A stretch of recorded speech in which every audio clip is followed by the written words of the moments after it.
Hey, so glad you got here. We were totally waiting for you, just about to listen to a story. Picture a winding river that never seems to be in a hurry, curling through green meadows, where the morning mist hangs so low it looks as though the earth decided to borrow a few clouds for itself. Somewhere beyond the reeds, birds argue over absolutely nothing, which, if you think about it, is a tradition older than kings. Tonight's tale follows the quiet footsteps of a man whose life was measured not by battles won or castles built, but by leaves gathered before dawn, roots washed in cold water, and the gentle hope that tomorrow's remedies would work just a little better than yesterday's. There will be curious neighbors, unusual plants, whispered folklore, and more than one moment where common sense has to wrestle with old superstition. Fortunately, common sense occasionally wins. Not always, but often enough to make the journey worthwhile. So before you get comfortable, take a moment to like the video and subscribe, but only if you genuinely enjoy what I do here. And while you're settling in, leave a comment telling everyone where you're listening from and what your local time is. It's always fascinating to imagine this story drifting across distant lands before finding you. Now settle in, get comfortable, and just relax. Today's tale starts like this. There was once a man who lived where the river bent gently around a meadow, as though the water itself wished to slow down for a moment before continuing its endless journey. Most people simply called him the Herbalist. His actual name was Aldrin, though names mattered less than reputations in the countryside. Farmers knew him because fevers often faded after drinking his bitter infusions. Shepherds remembered him for soothing cracked hands with fragrant salves that smelled faintly of pine and lavender. Mothers trusted him with coughs. Grandfathers trusted him with aching joints. Children mostly trusted him because he occasionally rewarded bravery during unpleasant treatments with dried apple slices, which, in fairness, made him a better negotiator than many local officials. Each morning began long before the sun climbed over the eastern hills. The world at that hour felt unfinished. Dew rested upon every blade of grass. Tiny spider webs sparkled like necklaces left behind by invisible queens. The river whispered softly against smooth stones, carrying little fragments of leaves downstream toward places Aldrin would never see. He welcomed those quiet hours. Silence, he believed, helped a person notice things that loud afternoons concealed. A slight change in the smell of wet earth, fresh hoofprints crossing the muddy bank, the first blossom opening, 2 days earlier than expected. These details mattered.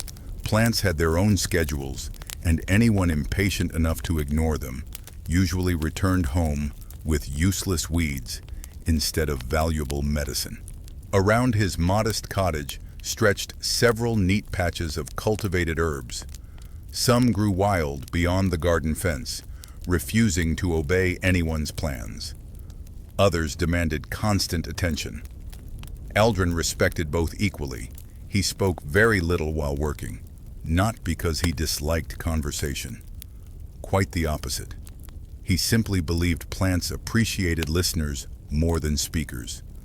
Whether that was true remained difficult to prove, although the rosemary certainly never interrupted him. As dawn brightened the sky, villagers gradually appeared along the narrow footpath beside the river.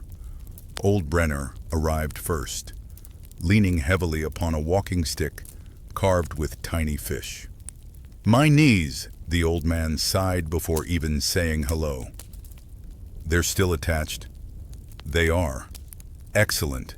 That means we're making progress." Brenner chuckled despite himself. Aldrin examined swollen joints with practiced hands before preparing a warm compress scented with willow bark and meadow herbs. "No miracles," Aldrin warned gently. "I wasn't expecting miracles." "Good. I was hoping to complain. That, Aldrin replied, is a medicine you've already mastered. The old man laughed loudly enough to startle two ducks into flight. Laughter, Aldrin often thought, probably deserved its own place among medicinal herbs. As the morning continued, more visitors came. A young baker seeking relief for burned fingers, a shepherd worried about sleepless nights, a little girl who insisted her doll required treatment after falling from a fence. Without hesitation, Aldrin carefully wrapped the wooden doll's cracked arm with a tiny strip of linen. "There," he announced solemnly. "Will she recover?" the child whispered. "If she avoids climbing fences for a few days." The girl nodded with absolute seriousness. "I'll tell her." After she skipped away smiling, Aldrin quietly admitted to himself that imaginary patients were often far less demanding than real ones. By midday, the river reflected bright sunlight in thousands of shimmering fragments. Dragonflies hovered above reeds like tiny jeweled arrows. Fish occasionally disturbed the surface with gentle ripples that disappeared almost as quickly as they formed.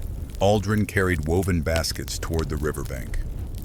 Today he needed fresh water mint, which preferred damp soil where the current slowed. He knelt carefully, fingers brushing cool leaves whose crisp scent filled the warm air. Nearby stood clusters of meadowsweet beginning to flower. Further upstream, patches of valerian swayed lazily in the breeze. Every plant occupied precisely the place nature intended. That fascinated him endlessly. An eccentric belief lingered among some herbalists of the region that particularly stubborn nettles growing beside rivers possessed stronger healing properties simply because they had spent years listening to flowing water. No scholar could prove such a thing, of course, but plenty of experienced gatherers quietly preferred those riverside nettles anyway. Aldrin smiled whenever he remembered the tale.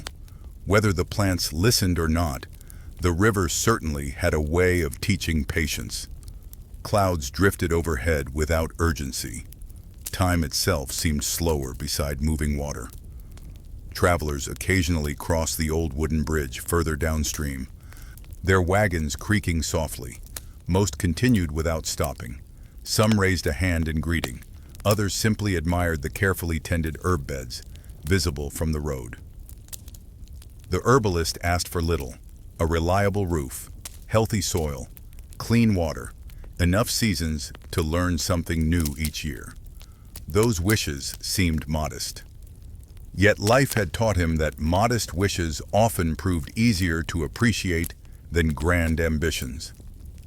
Late that afternoon, as golden light stretched long shadows across the meadow, Aldrin noticed something unusual. A cluster of reeds near the opposite bank leaned at an odd angle, not broken, not flattened by animals, simply bent, as though something heavy had passed quietly through them during the night. He narrowed his eyes. Deer sometimes crossed there.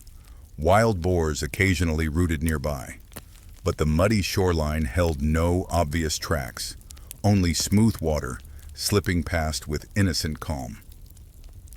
He studied the place for several long moments before deciding nature enjoyed keeping a few harmless mysteries. There would be another morning, another chance to observe. Rivers rarely revealed everything at once. As evening approached, villagers returned home carrying bundles of vegetables, baskets of eggs, and small packets of carefully wrapped herbs. Smoke rose from distant cottages. The scent of fresh bread drifted across the fields. Somewhere beyond the hills, a church bell echoed faintly through cooling air. Aldrin remained beside the river a little longer. The current glowed amber beneath the setting sun. Swallows skimmed low across the water with astonishing grace, as though they knew invisible paths no human eye could follow. He filled one final flask with fresh river water, stood quietly, and watched the steady flow continue eastward. The river never hurried. It never paused. It simply carried every season forward, one gentle ripple at a time. Without realizing it, the herbalist found himself smiling. Tomorrow would bring fresh plants to gather, new ailments to soothe, old friends to tease, and perhaps one or two quiet mysteries waiting patiently among the reeds. For a man who measured wealth in peaceful mornings and useful knowledge, that was more than enough. The first hint of morning arrived not with sunlight, but with sound. A soft chorus of frogs faded into the distance as unseen birds cautiously tested the silence, each one offering a note as though asking permission for the day to begin. The river answered with its familiar murmur, gliding over polished stones that had likely occupied the same places since before anyone remembered the names of local lords. Aldrin was already awake. He preferred the hour before sunrise, because the countryside still belonged to creatures that vanished once people filled the roads with chatter and wagons. With practiced movements, he fastened a small knife to his belt, slung 2 woven baskets over one shoulder, and picked up a walking staff polished smooth by years of use. Today required careful gathering. Several herbs reached their strongest fragrance before the sun climbed above the hills. Wait too long, and the leaves began to lose some of their precious oils. It was rather like baking bread and forgetting it in the oven, only far less delicious. Mist drifted across the meadow, wrapping every shrub and willow tree in pale silver. From a distance, the river appeared to float through clouds. The air smelled wonderfully alive. Wet soil, fresh moss, young leaves, a faint sweetness from blooming hawthorn somewhere upstream. Aldrin followed a narrow trail beside the water until he reached a patch of water, mint growing near a bend where the current slowed. He crouched low. Instead of harvesting immediately, he simply watched.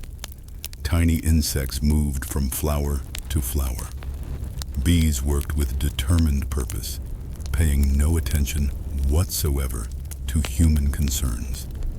Aldrin admired that.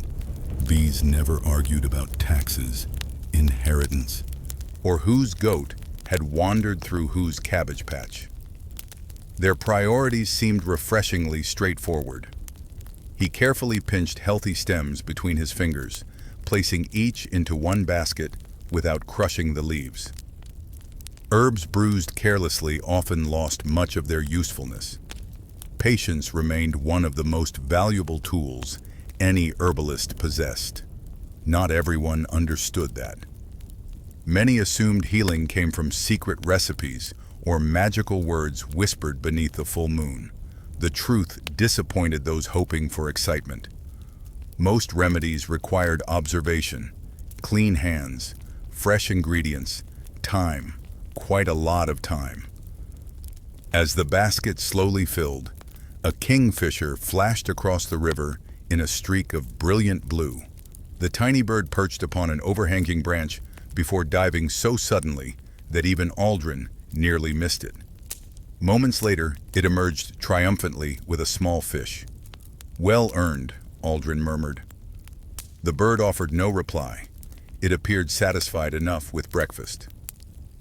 Continuing upstream, he reached a shaded clearing where valerian grew beneath tall alder trees.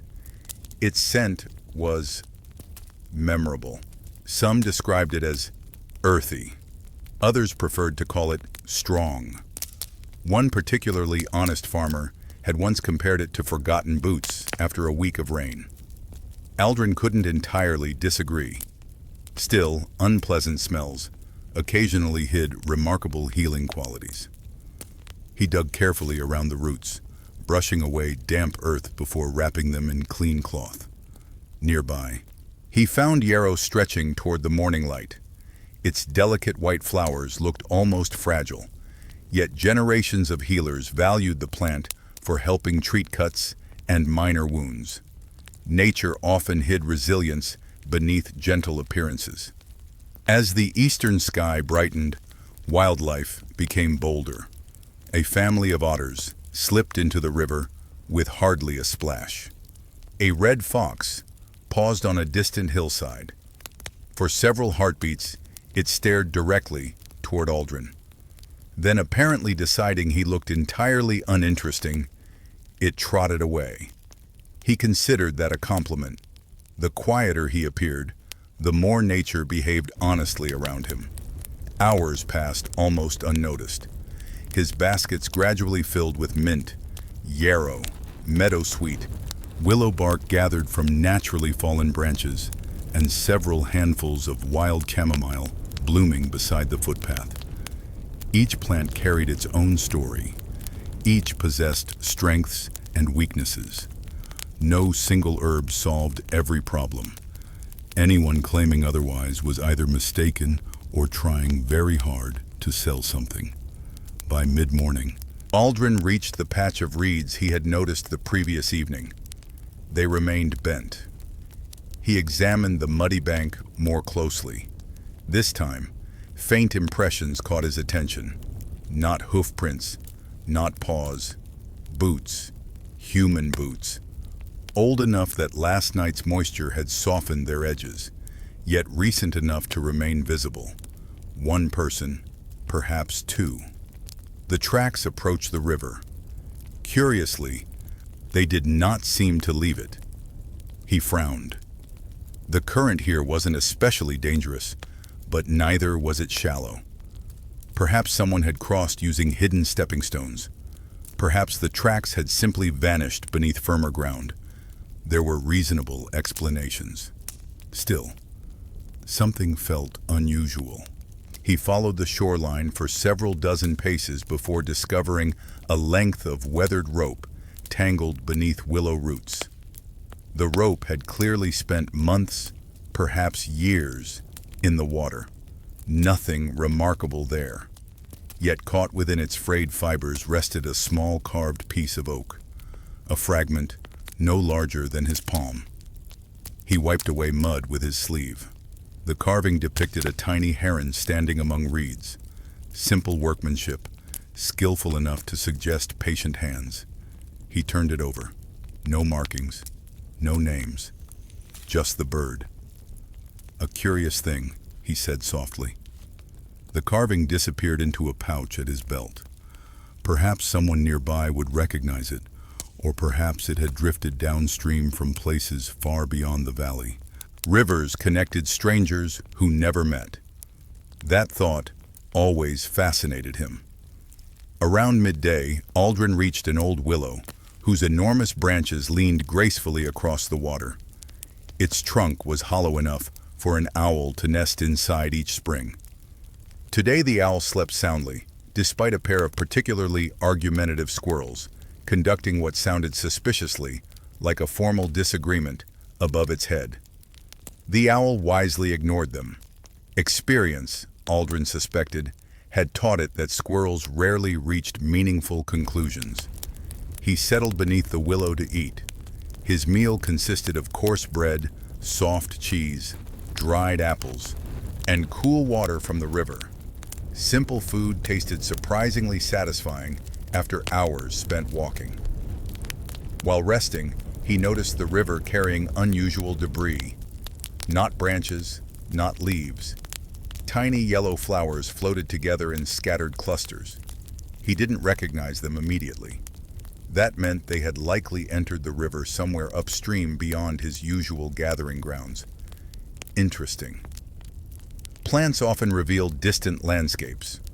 A flower drifting past could quietly announce the existence of meadows, marshes, or gardens miles away. Few travelers delivered news as faithfully as rivers. An eccentric belief among some countryside gatherers claimed that if the first herb picked after sunrise slipped from your hands into flowing water, you should never chase it. The river, they insisted, had chosen that offering in exchange for safe travels during the season.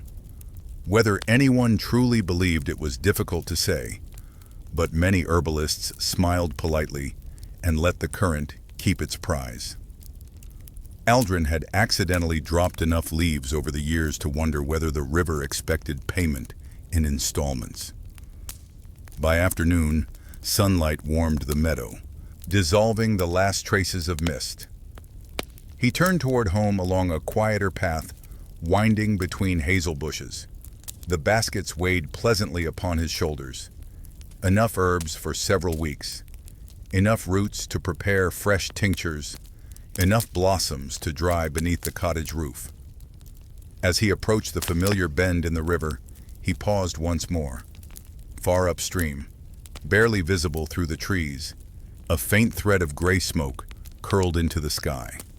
Not the smoke from village chimneys. This rose from somewhere deeper within the woodland. Someone had made camp, or perhaps an old charcoal burner had returned to work after many seasons away. The distance made certainty impossible. Aldrin watched until the smoke dissolved into the afternoon breeze. Tomorrow, perhaps, would provide answers. The river, as always, kept flowing beside him, carrying its quiet secrets patiently toward another dawn. Morning settled over the valley with the easy confidence of an old friend. The mist had thinned sooner than usual, leaving the river glimmering beneath pale sunlight. Every ripple caught the light differently, as though the water could never quite decide which shade of silver it preferred. Aldrin spent the early hours hanging bundles of freshly gathered herbs beneath the broad eaves of his cottage. Lavender rested beside yarrow. Mint hung beside sage. Meadowsweet occupied its own corner, where the breeze could pass freely between the stems.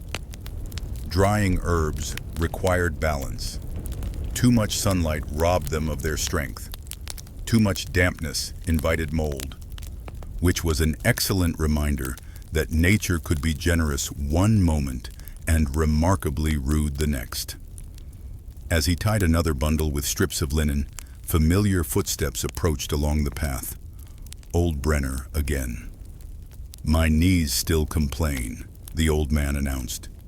"They're becoming quite talented at conversation. They're becoming poets." "Oh?" "They describe every step as a tragedy." Aldrin smiled. "Then we'll answer with another compress." Brenner lowered himself carefully onto a wooden bench outside the cottage. "I've lived long enough," he muttered, "to discover that every year introduces a new ache. That's encouraging. It isn't supposed to be." "No," Aldrin admitted, grinding dried willow bark with a stone pestle. "But at least you're collecting experiences. I'm collecting pains. Those too." The old man chuckled, accepting the warm cloth that Aldrin wrapped around his swollen knee.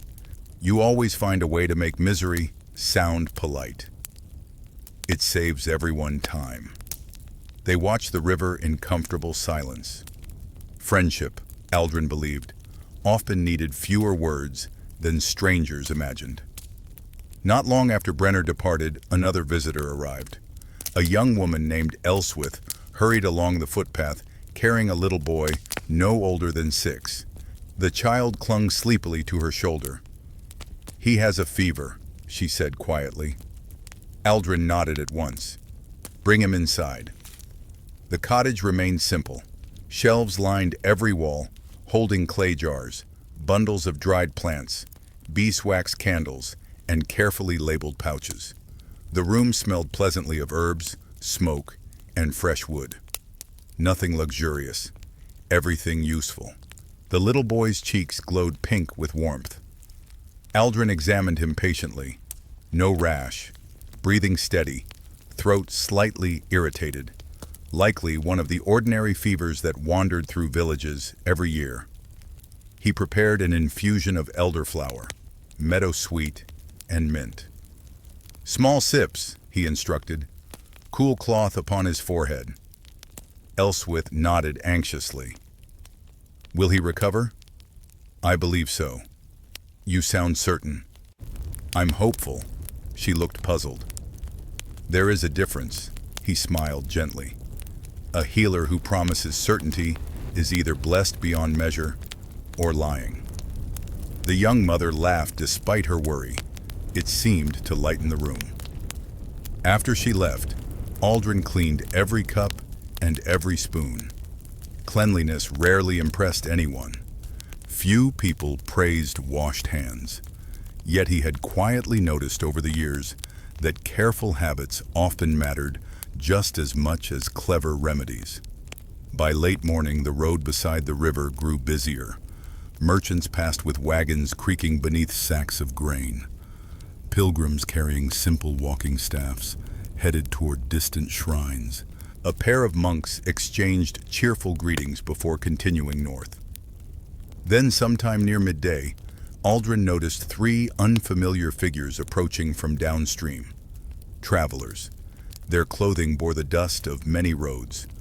One was an elderly man with a gray beard trimmed surprisingly neatly for someone who had clearly slept outdoors more than once. Another appeared to be a woman wrapped in a faded green cloak.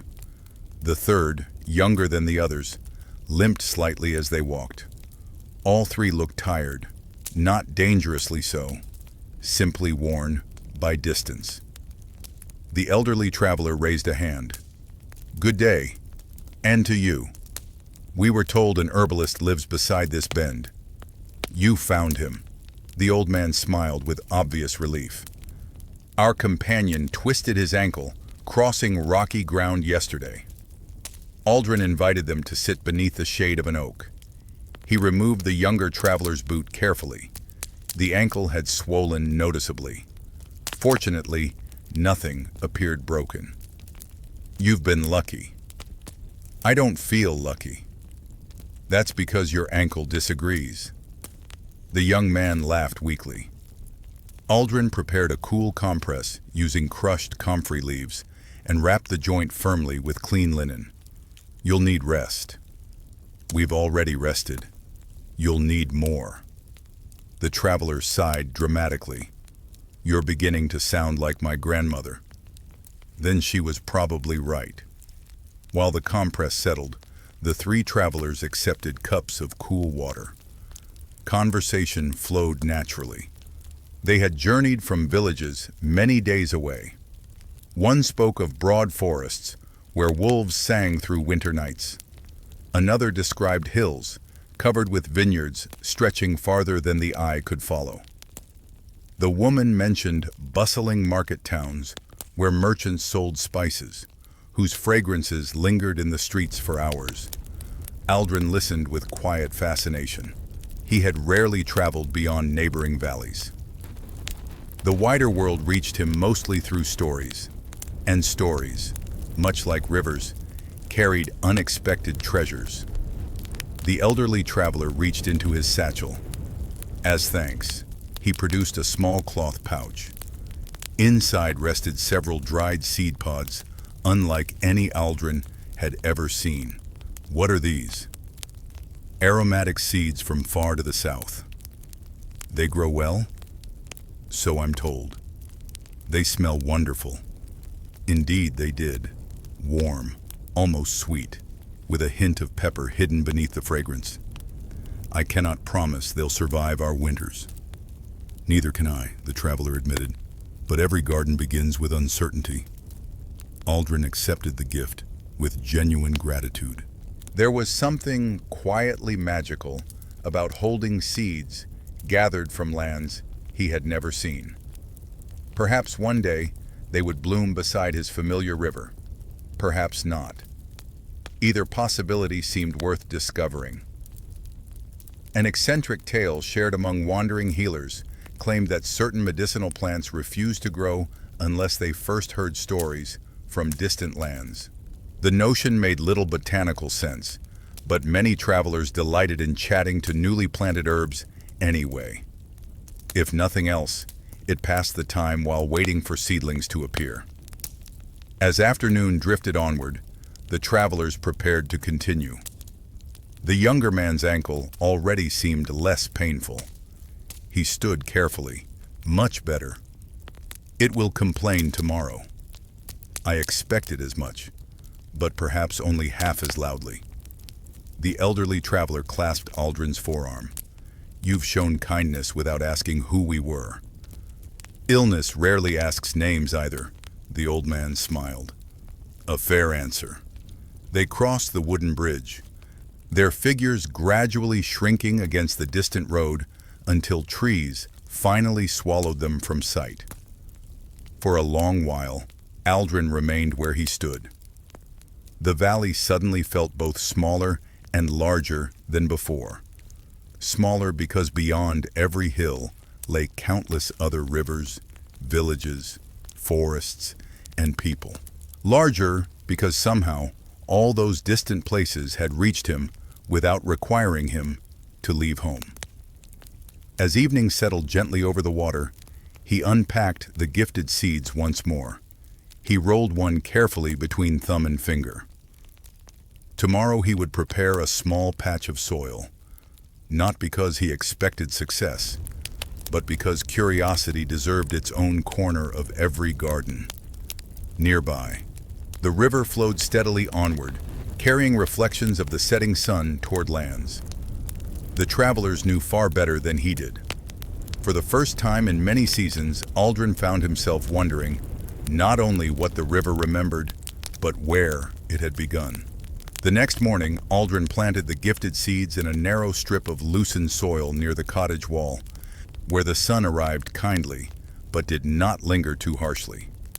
He pressed each seed beneath the earth with the careful hope of a man who understood that most beginnings looked unimpressive. A seed was hardly dramatic.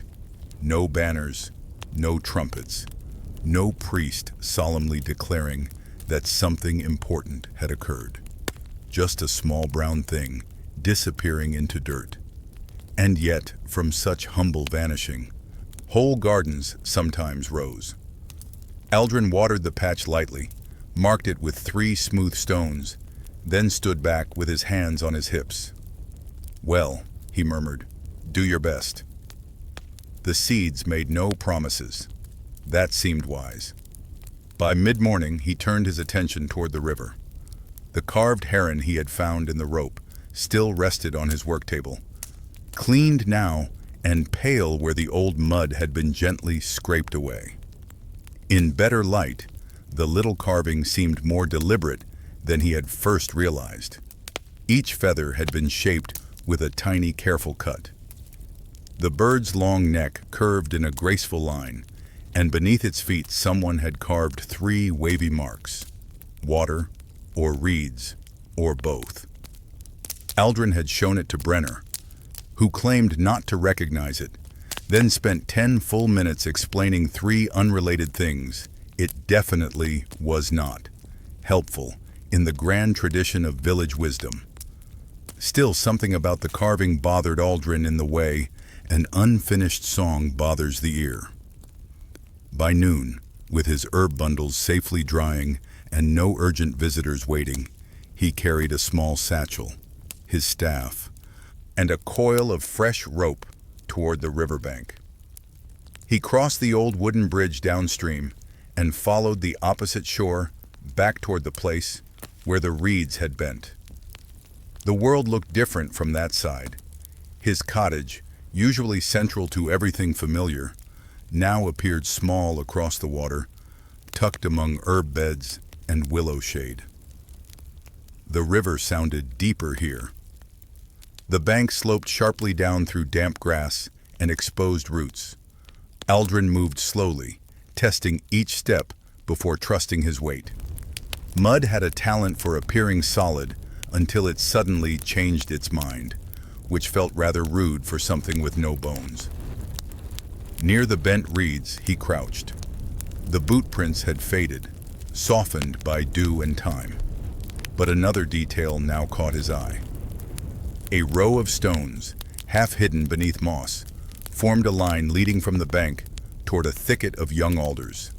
At first glance, they looked natural, but nature rarely arranged stones in such a neat curve unless it was trying suspiciously hard. Aldrin pushed aside hanging branches and found himself staring at what might once have been a path. Long ago, the ground beneath the moss felt firmer than the surrounding soil. Bits of pale gravel appeared wherever his staff disturbed the surface. The path wound inland, only a short distance before vanishing beneath brambles. He could have turned back. That would have been reasonable. A sensible man alone near an overgrown riverbank did not go poking into forgotten places because of a carved bird and a few old stones. Unfortunately, curiosity had never been famous for respecting sensible men. Aldrin used his knife to cut away some of the thinner brambles. Beyond them, the land dipped into a shallow hollow, crowded with nettles, elder shrubs, and wild grasses. Then he saw the first wall, or what remained of one. Low stones, stacked without mortar, covered in moss, so thick they seemed more grown than built. A second line of stones appeared nearby, then another. Together they suggested the broken bones of cottages, long abandoned and softened by seasons. Aldrin stepped carefully into the hollow. No smoke rose from old hearths. No voices remained.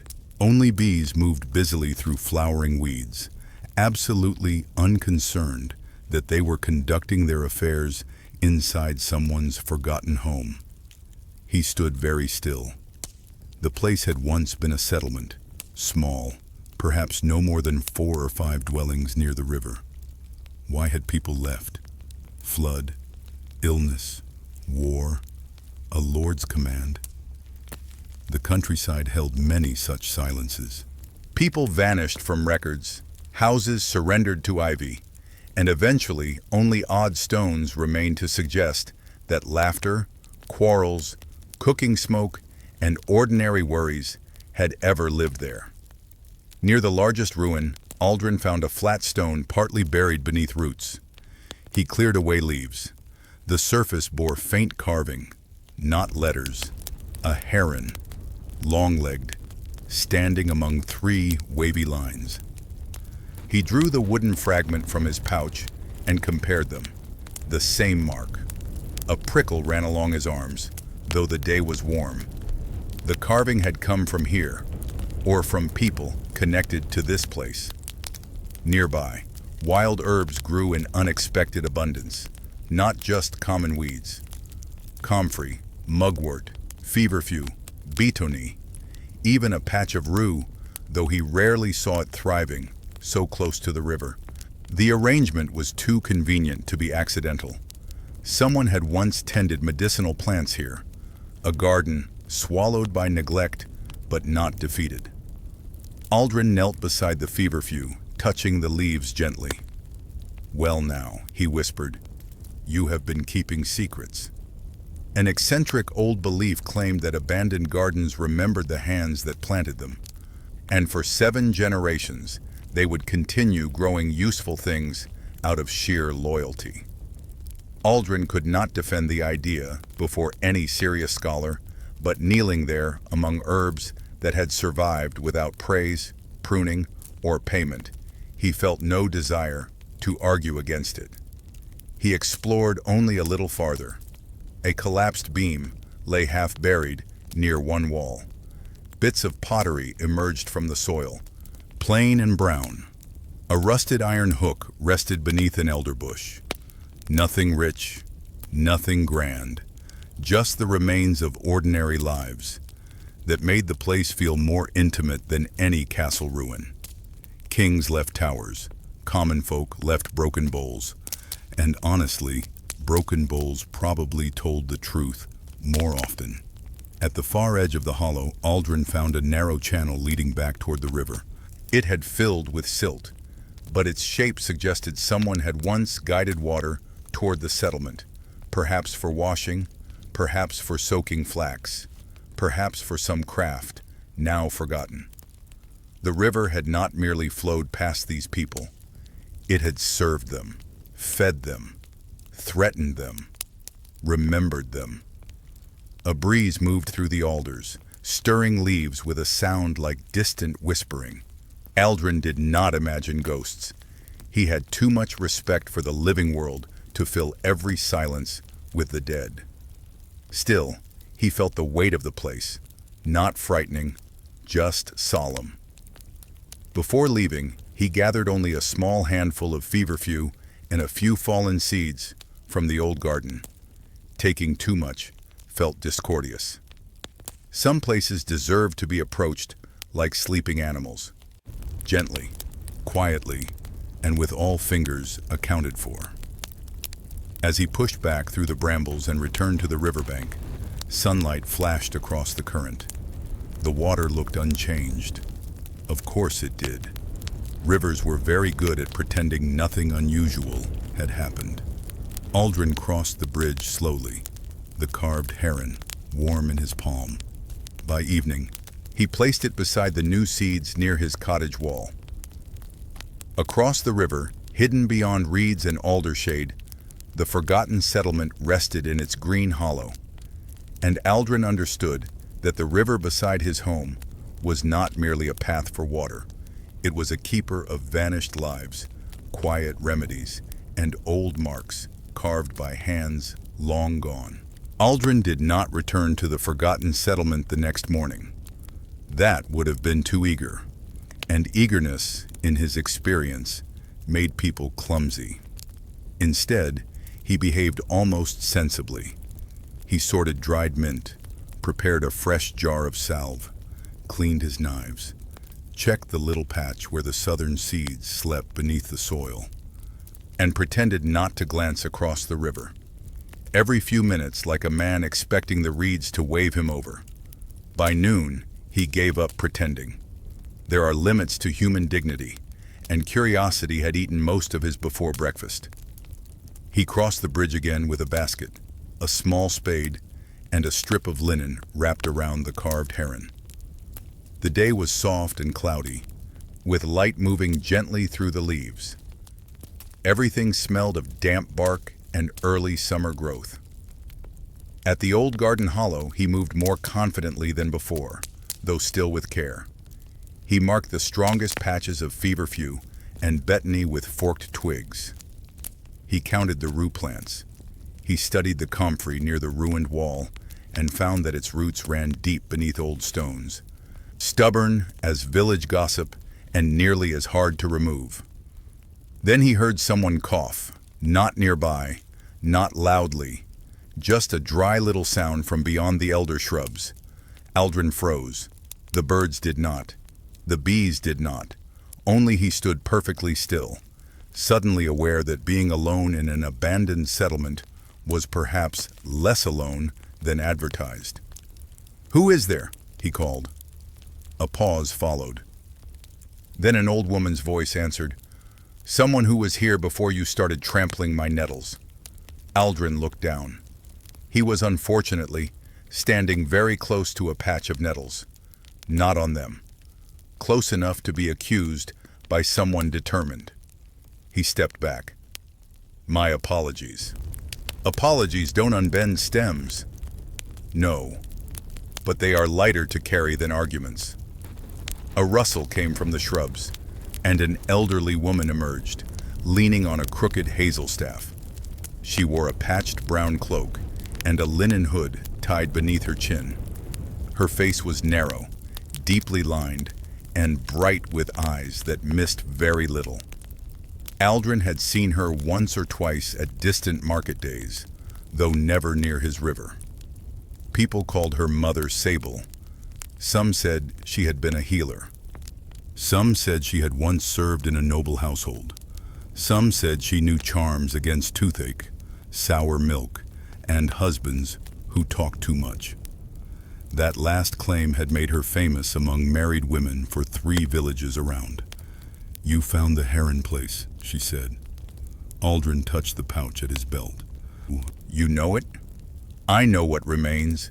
She moved past him with surprising steadiness and crouched beside the old feverfew. "These leaves should be taken before the heat grows sharp, not after. Afterward, they sulk. Plants sulk, people sulk. Plants endure. But if I say endure, young fools ignore me. I am not especially young. No, but you are still a fool. You came alone." Aldrin accepted this judgment with the calm of a man who knew arguing would only lengthen the lecture. Mother Sable inspected one of his marked twigs and snorted. "Marking the botany, are you?" "I thought to gather some seeds later." "Good. Better than digging the roots like some hedge-brained donkey." "That seems harsh on donkeys." "Donkeys know when to stop chewing." He smiled despite himself. She noticed. "Do not grin at me. I am not being charming." "Of course not." They walked slowly through the hollow, while she named what had once grown there. Not merely the plants Aldrin recognized, but others almost lost beneath grasses. Alacost, southernwood, skullcap hidden near a wet stone, a sad little patch of hyssop struggling beneath too much shade. She explained which had been planted, which had wandered in, and which should be left alone unless a person enjoyed regret. Her knowledge was practical, quick, and sometimes rude. Aldrin admired it immediately. "This settlement," he asked carefully, "who lived here?" "River folk, reed cutters, fishers, a woman who kept bees, 2 brothers who argued over eel traps for 20 years. What happened? Flood first, fever after. Then the road shifted uphill, and the young left. Old places empty slowly, then all at once." She paused beside the flat stone carved with the heron. "My mother's mother was born here." Aldrin lowered his gaze. "Then I have been walking through your family's ground." "You have been walking through nettles. My family is past caring." But her voice softened just enough to betray her. She sat on a fallen stone and opened a small leather pouch at her waist. Inside were dried leaves, powders wrapped in cloth, a bone needle, and a tiny spoon carved from horn. "Show me your hands," she said. Aldrin obeyed. She studied his palms as though reading a manuscript. "Clean, scarred. You cut toward yourself sometimes. Rarely. Rarely is what fools say after bleeding. Fair." She took from her pouch a dark, shriveled root. "Do you know this? Elecampane? Good. And this?" She held up a curled leaf. Aldrin hesitated. "Black horehound? Wrong. White horehound, badly dried." "See the edge?" He leaned closer. She was right. The small hairs along the leaf caught the light. Ah, indeed. The difference matters if you want a cough to ease instead of simply tasting like punishment. Most medicines already tasted like punishment, Aldrin thought. But he kept that wisdom private. For the next hour, Mother Sable taught without ever admitting she was teaching. She showed him how to bruise plantain leaves between warm stones before binding them to stings. She explained that willow bark taken from fallen branches was kinder to the tree, though weaker unless dried properly. She insisted that lavender placed near a sickbed comforted the family as much as the patient, which made it useful even when it cured nothing at all. Then came her most eccentric remedy. For persistent hiccups, she recommended placing a cold spoon against the back of the neck while making the sufferer recite the names of 7 local fish. "Does that work?" Aldrin asked. "It distracts them." "From hiccups?" "From complaining." "Ah, a powerful cure. The most powerful." By late afternoon, a fine rain began tapping the leaves. They sheltered beneath the leaning willow near the river, where the old woman shared a piece of hard cheese from her pouch, and Aldrin offered dried apple in return. A fair trade, perhaps even noble diplomacy by countryside standards. Mother Sable watched the current. "The river changes," she said. I noticed. More silt after storms, strange flowers from upstream, banks softening. You have seen it too? I see most things. People assume old women are furniture with opinions. That is unwise. Yes, but convenient. Furniture here's everything. Aldrin turned the carved heron in his hand. Did this mark belong to the settlement? It belonged to those who kept the garden. Healers, mostly women. Some men, not many. Men often prefer dramatic work. Like swords? Like standing in doorways pretending to decide important things. Aldrin laughed softly. She almost smiled. Almost. When the rain eased, Mother Sable rose. Take seeds, not roots. Take cuttings, not crowns. And leave offerings. Offerings? Not coins. Those are useless to soil. Water the dry patches. Clear choking grass. That is how one thanks an old garden. Aldrin nodded. Will I see you here again? Perhaps, if you stop offending the nettles. I shall apologize personally. They won't forgive you. No, nettles are honest. With that, she moved along the river path, small and bent beneath the gray sky, yet somehow as permanent as the stones. Aldrin remained until evening, doing exactly as she had advised. He cleared grass from the hyssop. He watered the rue. He gathered only what the garden could spare.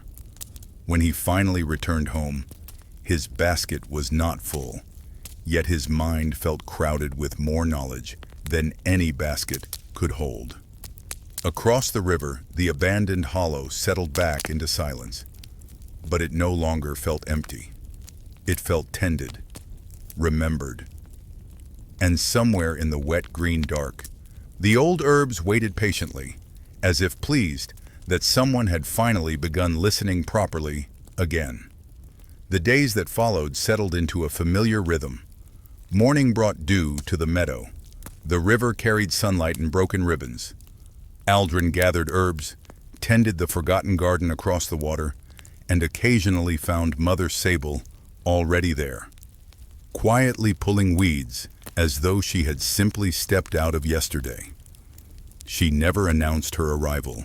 She simply existed, much like old oak trees and inconvenient truths. Sometimes they worked together without speaking for nearly an hour. Neither found silence uncomfortable. It gave the birds room to contribute. One cool morning, while trimming back wild grasses around the hyssop, Mother Sable glanced toward the village. You'll be busy soon. Aldrin looked up. Harvest? No. She sniffed the air. Summer fevers. You can smell illness? No. She frowned. I can smell people gathering indoors because of too much rain. He waited. Damp houses, she continued. Stagnant air. Children sharing cups. Grandfathers insisting they are perfectly healthy while coughing into everyone's supper. Aldrin smiled. That does sound familiar. It should. The previous week had brought several long rains.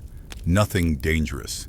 Just enough to keep clothing damp, firewood stubborn, and cottages unusually crowded. Experience had taught both healers that such weeks often invited sickness to wander from house to house. The first visitor arrived that very afternoon. Elswith stood outside the cottage once more, though this time it was not her son she carried. It was a basket.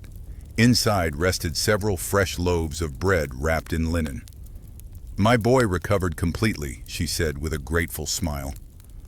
He has been running through puddles again. An excellent sign. I told him not to. And naturally he considered that excellent advice to ignore. She laughed. Exactly. She handed him the bread. For your kindness. You needn't have. I know. He accepted the gift anyway. People often wish to repay healing with something tangible. Eggs, honey, fresh milk, sometimes carved spoons. Once, rather memorably, an extremely determined goose. Aldrin had politely declined the goose after it demonstrated strong opinions regarding personal space. Bread, thankfully, rarely hissed. Before Elswith left, her smile faded slightly. My neighbor's daughter has developed a fever. How high? Enough that she's sleeping through the day. I'll come. He packed dried elderflower, willow bark, clean linen, honey, and a small clay jar of soothing salve before following the winding path toward the neighboring cottage.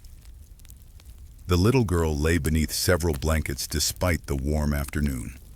Her breathing remained steady, though her forehead felt hot. Aldrin examined her carefully. He listened to her breathing, checked her pulse, asked gentle questions her mother could answer. When did it begin? Yesterday evening. Has she eaten? A little broth. Has anyone else become ill? The mother hesitated. My husband has started coughing. Aldrin nodded thoughtfully. Not unusual, but worth remembering. He prepared an herbal infusion and reminded them to keep fresh water nearby. Open the shutters whenever the weather allowed, and avoid crowding too many visitors around the bed. Fresh air sometimes accomplished more than endless worrying. Unfortunately, worrying required considerably less effort. By sunset, he had visited 3 more cottages, all similar: mild fevers, persistent coughs, general weariness. Nothing alarming individually. Together, they formed a pattern. The following morning confirmed it. 2 farmers waited outside before dawn, then a shepherd, then Brenner. My knee still hurts, the old man announced. So does my throat. Aldrin examined him. The cough sounded deeper than before. Any fever? A little. Enough to stay home today. I have chickens. The chickens will survive your absence. They'll complain. So will you. True. Aldrin prepared another infusion. This one stronger. As Brenner sipped cautiously, he made the face of a man who had just discovered disappointment floating in a cup. Remarkable. What is?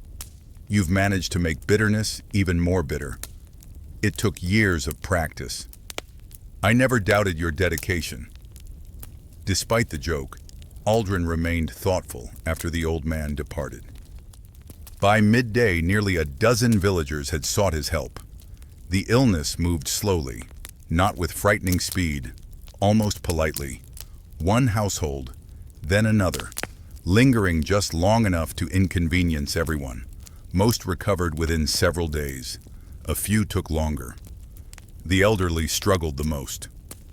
Children usually bounced back, surprisingly quickly, often resuming games before their parents had finished worrying. Children possessed an almost magical talent for exhausting adults. Mother Sibel arrived late that afternoon, carrying bundles of thyme. You've noticed. Yes, she laid the herbs across his work table. Nothing mysterious. No. Good. She fixed him with a sharp look. Don't let frightened people invent mysteries. That proved easier said than done.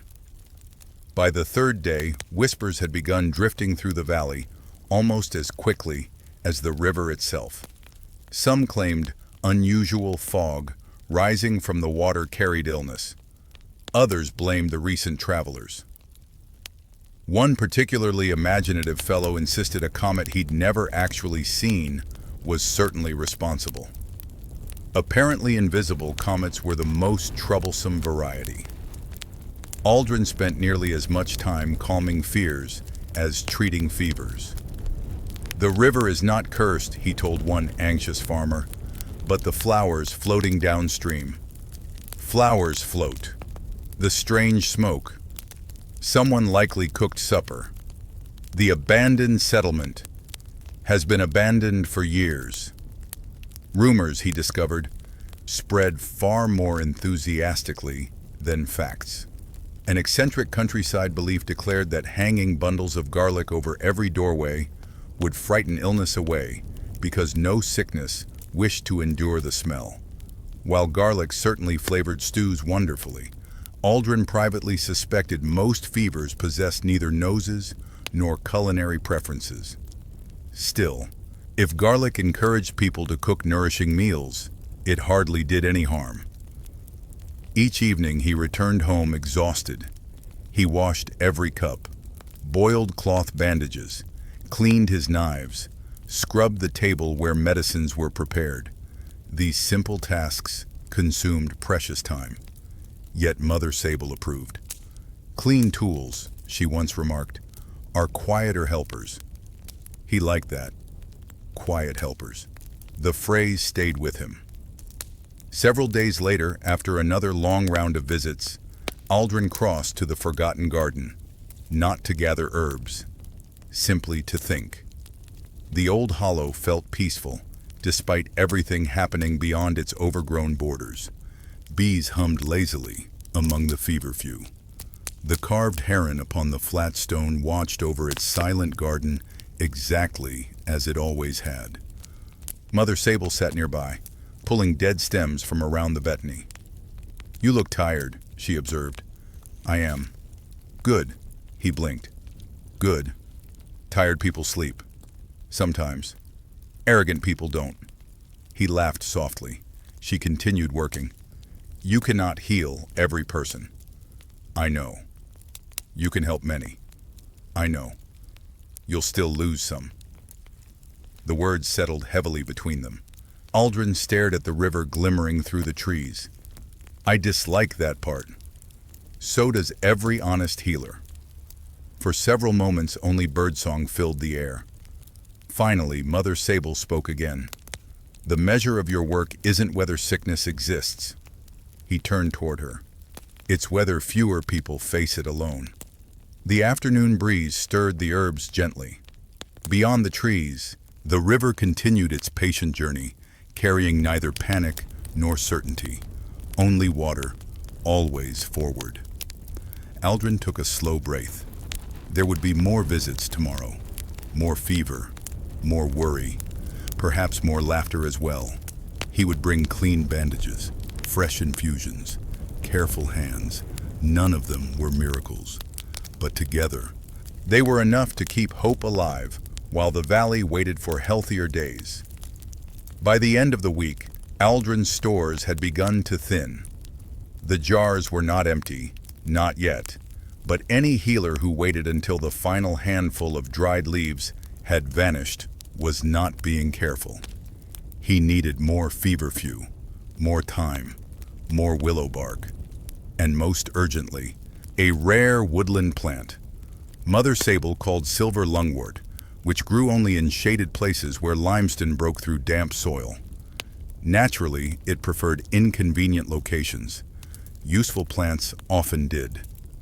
It was as though nature enjoyed hiding remedies in places that required wet boots, scratched hands, and several private conversations with low branches. Before sunrise, Aldrin packed bread, cheese, a small flask of watered ale, 2 cloth sacks, his knife, and a roll of clean linen. Mother Sable had drawn him a rough path with the end of a stick in the mud. "Follow the ridge until the ground turns pale," she had said. "That sounds simple." It isn't. Of course. If you reach the fallen beach, you've gone too far. What if I don't recognize the fallen beach? You'll recognize it. Because it is fallen. Because it looks offended. That somehow proved accurate. The woodland beyond the river valley rose gradually into cooler ground, where moss-covered stones and old roots twisted across the path like sleeping serpents. Aldrin walked slowly, listening to the shift of morning birds above him. The forest smelled darker than the meadow. Damp leaves, fungus, bark. The faint mineral scent of stone after rain. Every sound seemed close at first, then distant, then close again. A squirrel dropped something from a branch above him. It struck the ground near his boot. He looked up. The squirrel stared back. "Poor aim," Aldrin said. The squirrel flicked its tail, clearly offended by criticism. Further uphill, he found the pale limestone Mother Sable had described.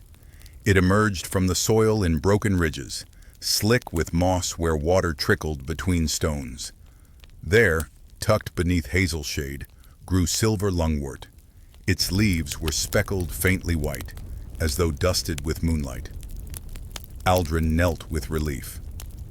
"Found you."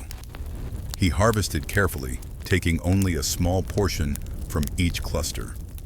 Plants gathered too greedily did not return, and then everyone had to wander farther next time, which seemed like poor planning disguised as enthusiasm. He filled one cloth sack halfway before continuing along the ridge. Soon he discovered other useful plants, wood avens near a rotting stump. Self-heal in a small clearing, a patch of wild strawberries, which were medicinal mostly for improving Aldrin's mood. He ate 3, possibly 4. A healer required strength. At midday, clouds gathered overhead, the light dimmed to green beneath the canopy. Then came the first growl of thunder. Aldrin looked up. That was unnecessary. The sky ignored him. Rain arrived in large, cold drops that struck leaves with increasing confidence. Within moments, the forest became a world of dripping branches and shining roots.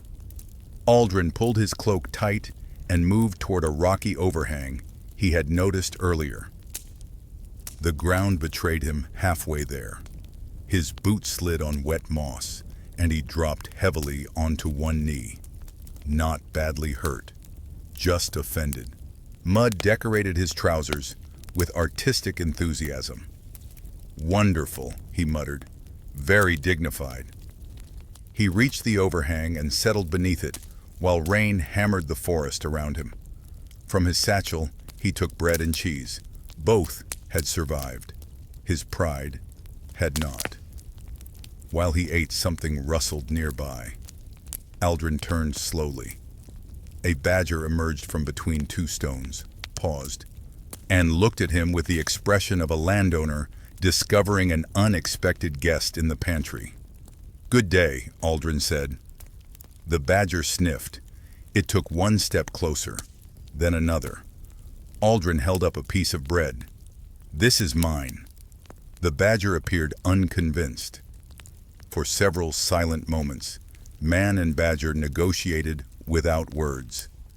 Eventually, Aldrin broke off the smallest corner and placed it on a stone. The badger took it, chewed briefly, then vanished back into the rocks. "Highway robbery," Aldrin whispered. An eccentric belief among some forest gatherers claimed badgers knew the safest paths through difficult woods, provided one treated them respectfully and never mocked their walk. Aldrin had never followed a badger on purpose, but he did admit they seemed unlikely to waste time on foolish routes. They were too serious for that. When the storm eased, he rose carefully. The forest had changed. Rain deepened every color. Moss glowed emerald. Tree trunks shone dark brown. Tiny streams rushed where dry leaves had rested earlier. Aldrin decided to return by a lower path to avoid the slick ridge. This, naturally, was when he became lost. Not dramatically lost. No wolves howling. No ominous ravens circling overhead. Just mildly lost, which was somehow more irritating because it lacked grandeur. Every tree looked familiar. Every turn seemed plausible. At last he found the fallen beach. It did indeed look offended. Unfortunately, he was supposed not to have reached it. Aldrin sighed. Mother Sable will enjoy this. Near the fallen beach, however, he discovered something valuable. A cluster of golden chanterelles pushing through damp leaves. Not medicine exactly, but nourishing food for sick villagers who needed gentle strength. He gathered them happily. Then beyond the mushrooms, he noticed a narrow animal trail descending through the trees. Remembering the badger tale, and having no better plan, he followed it. The path wound between stones, crossed a trickling stream, and eventually opened near a familiar meadow above the river. Aldrin laughed with quiet relief. "Thank you, invisible badger." By late afternoon, he returned to his cottage, muddy, damp, scratched, and carrying more herbs than he had expected. Mother Sable waited beside the herb racks. Her eyes dropped to his trousers. "You fell. Briefly. Into most of the hillside?" It was a generous hillside. She examined the gathered lungwort and nodded. "Good harvest. I found the beach." "You went too far." "Yes. I told you." "You did." She looked pleased, which was deeply unfair. That evening, they sorted the plants together. Silver lungwort was hung in thin bundles where air could move freely. The mushrooms were cleaned and set aside for broth. Willow bark was trimmed into strips. Outside, the river ran fuller from rain, but still steady, still calm. Aldrin's body ached pleasantly from the long walk. His hands smelled of moss, bark, and sharp green leaves. The valley remained ill, yes, but tonight there would be stronger remedies. Warm broth, fresh compresses, another small chance. And sometimes, in a world where sickness arrived without invitation and badgers charged tolls in bread, a small chance was a fine thing to carry home. The valley began to breathe a little easier. Not because the illness had vanished, it had not. But the fevers no longer spread from cottage to cottage with the same quiet persistence. More children were playing outside again. Farmers returned to their fields, moving a little slower than usual, but smiling more often. Smoke rose from chimneys carrying the comforting scent of ordinary suppers instead of anxious gatherings. Even Brenner declared himself almost completely miserable, which, according to Aldrin's understanding of the old man, meant he was recovering splendidly. "Your cough?" Aldrin asked, as he handed him a cup of warm thyme infusion. "Mostly gone." "Your knee?" "Still determined to remind me of every year I've lived. I'm afraid I have no cure for birthdays." "If you invent one," Brenner replied, "you'll become richer than every lord in the kingdom." Aldrin laughed. "I wouldn't know what to do with that much money." "You could buy softer chairs." A tempting thought. Life settled into a steadier rhythm once more. The herb racks filled gradually with fresh harvests. The forgotten garden across the river continued to thrive beneath careful tending. The little patch of southern seeds near Aldrin's cottage finally rewarded his patience. Tiny green shoots emerged from the earth. He crouched beside them with unmistakable satisfaction. "So," he whispered, "you decided to stay." Mother Sable wandered over a short while later. She peered down. "They've survived." "So far," she nodded. "Never celebrate before the second leaves." "Why not?" "Because plants enjoy humbling, cheerful people." Aldrin considered that. "I've noticed they often cooperate with weather. They're old friends." Before he could answer, hoofbeats echoed along the riverside path. Not the slow rhythm of farmers, not merchants. These horses moved with practiced confidence. Two riders appeared first. Behind them came another, then a fourth.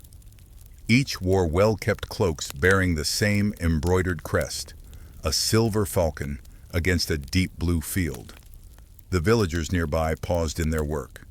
Conversations faded. Visitors dressed that well rarely traveled without purpose. The lead rider dismounted smoothly. He was perhaps 40 years old, broad-shouldered, clean-shaven, and carried himself with the careful posture of someone accustomed to giving instructions that others obeyed. "You are the herbalist?" "I am." "I am Sir Edric, steward to Lord Rowan." Aldrin inclined his head politely. "Welcome." Sir Edric glanced around the herb garden with professional curiosity. My lord has heard of your reputation. Reputations usually arrive before facts. Perhaps. My lord requires your services. Aldrin waited. Sir Edric continued. Lord Rowan has suffered persistent weakness these past weeks. Several physicians have attended him. And they disagree. That happens. They prescribe costly remedies. That also happens. My lord wishes another opinion. Aldrin folded his hands calmly. I am no court physician. No. But you are spoken of highly throughout the valley. Mostly by people who owe me bread. Sir Edric almost smiled. Will you come?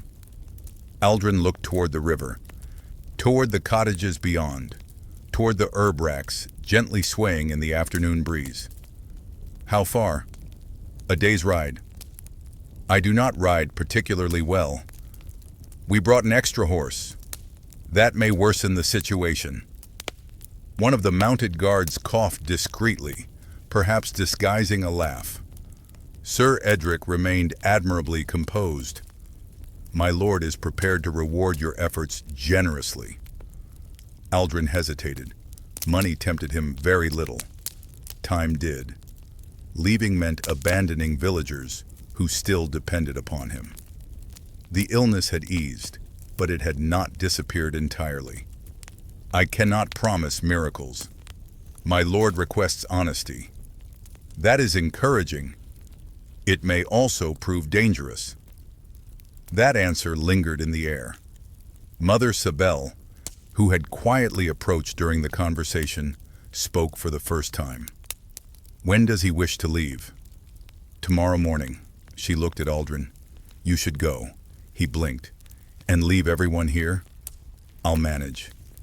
You already have enough work. I've had enough work since before you learned which end of rosemary smells pleasant. Sir Edric observed the exchange silently. Aldrin lowered his voice. What if someone becomes seriously ill? Mother Sable answered without hesitation. Then I will treat them.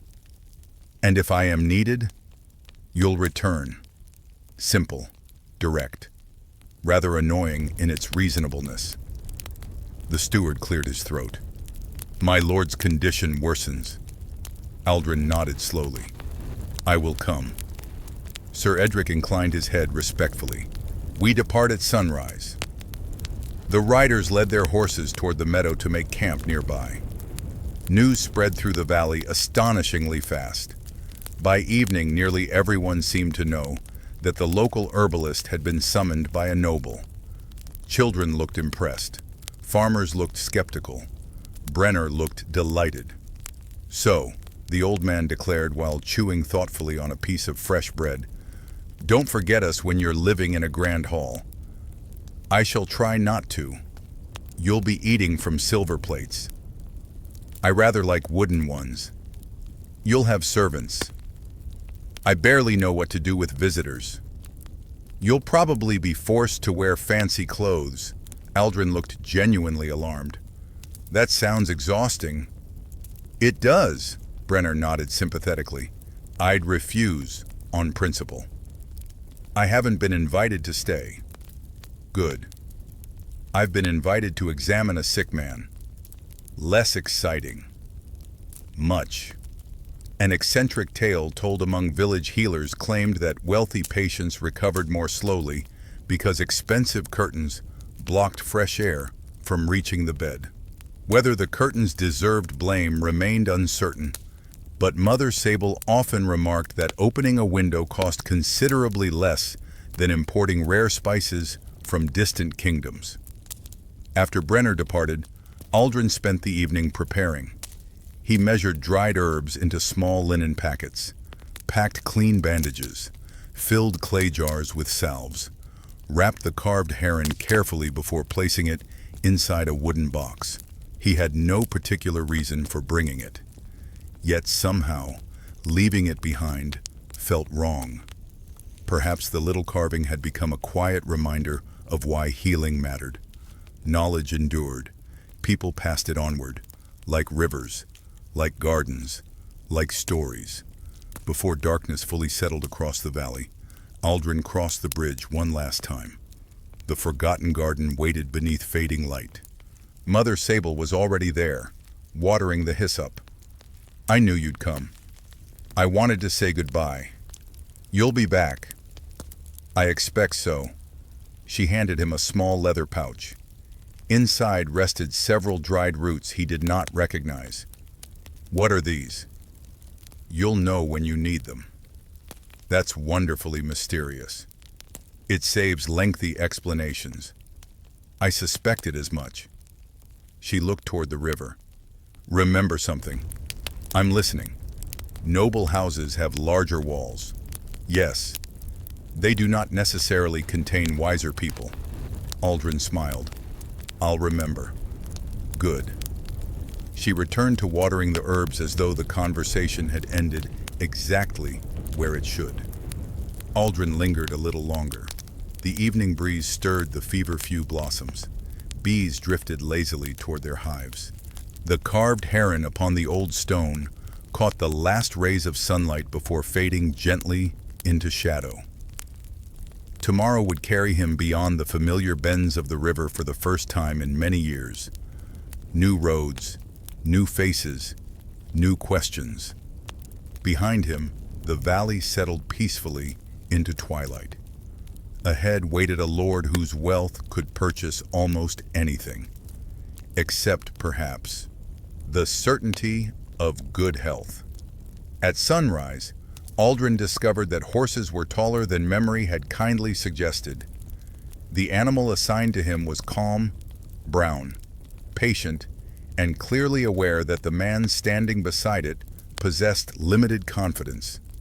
It turned its head and looked at him with one dark eye, as if gently asking whether this arrangement had been approved by anyone sensible. Aldrin patted its neck. I apologize in advance. Sir Edric, already mounted, watched with restrained amusement. Her name is Brindle. She is steady.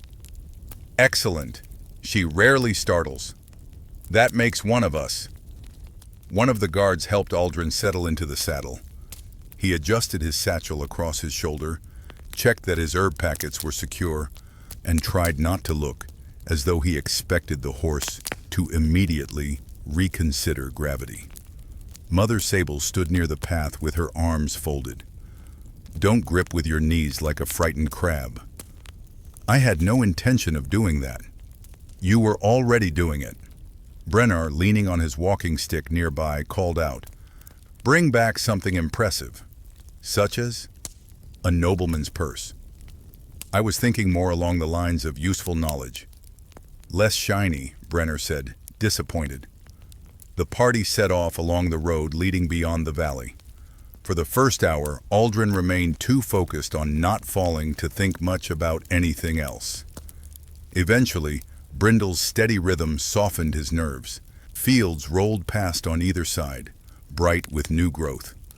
Villagers working near hedgerows looked up as the riders passed, whispering among themselves. By midday, the land changed. The river curved away behind them, hidden by hills and woodland. The road broadened, hardened by years of carts and hooves. They passed a mill, where the great wheel turned lazily, water pouring from its paddles in silver sheets. Beyond that stood larger farms, taller barns, better fences. Aldrin noticed these things because wealth often announced itself through small conveniences before it appeared as grandeur. Sir Edric rode beside him. You seem thoughtful. I am noticing gates. Gates? Strong ones. The steward glanced toward a fenced pasture. My lord's lands are well kept. Yes, Aldrin said no more. Well-kept lands could mean wise stewardship. They could also mean strict hands, often both. As the road climbed, travelers became more frequent. A cart carrying wool, 2 monks riding small mules, a peddler with copper pots clattering behind him, so loudly that every bird within half a mile probably reconsidered its life choices. At a crossroads, a woman selling pies called out to the riders, Hot eel pies, Aldrin looked tempted. Sir Edric did not slow. Aldrin watched the pies disappear behind them with quiet grief. Do nobles not stop for pies? Not when urgent business calls. A tragic custom. By late afternoon, they reached Lord Rowan's manor. It was not a castle, though it clearly wished to be respected.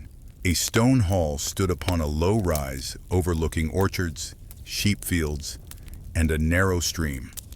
Its roof was slate, its windows small but glazed, and its gatehouse bore the silver falcon crest in fresh paint.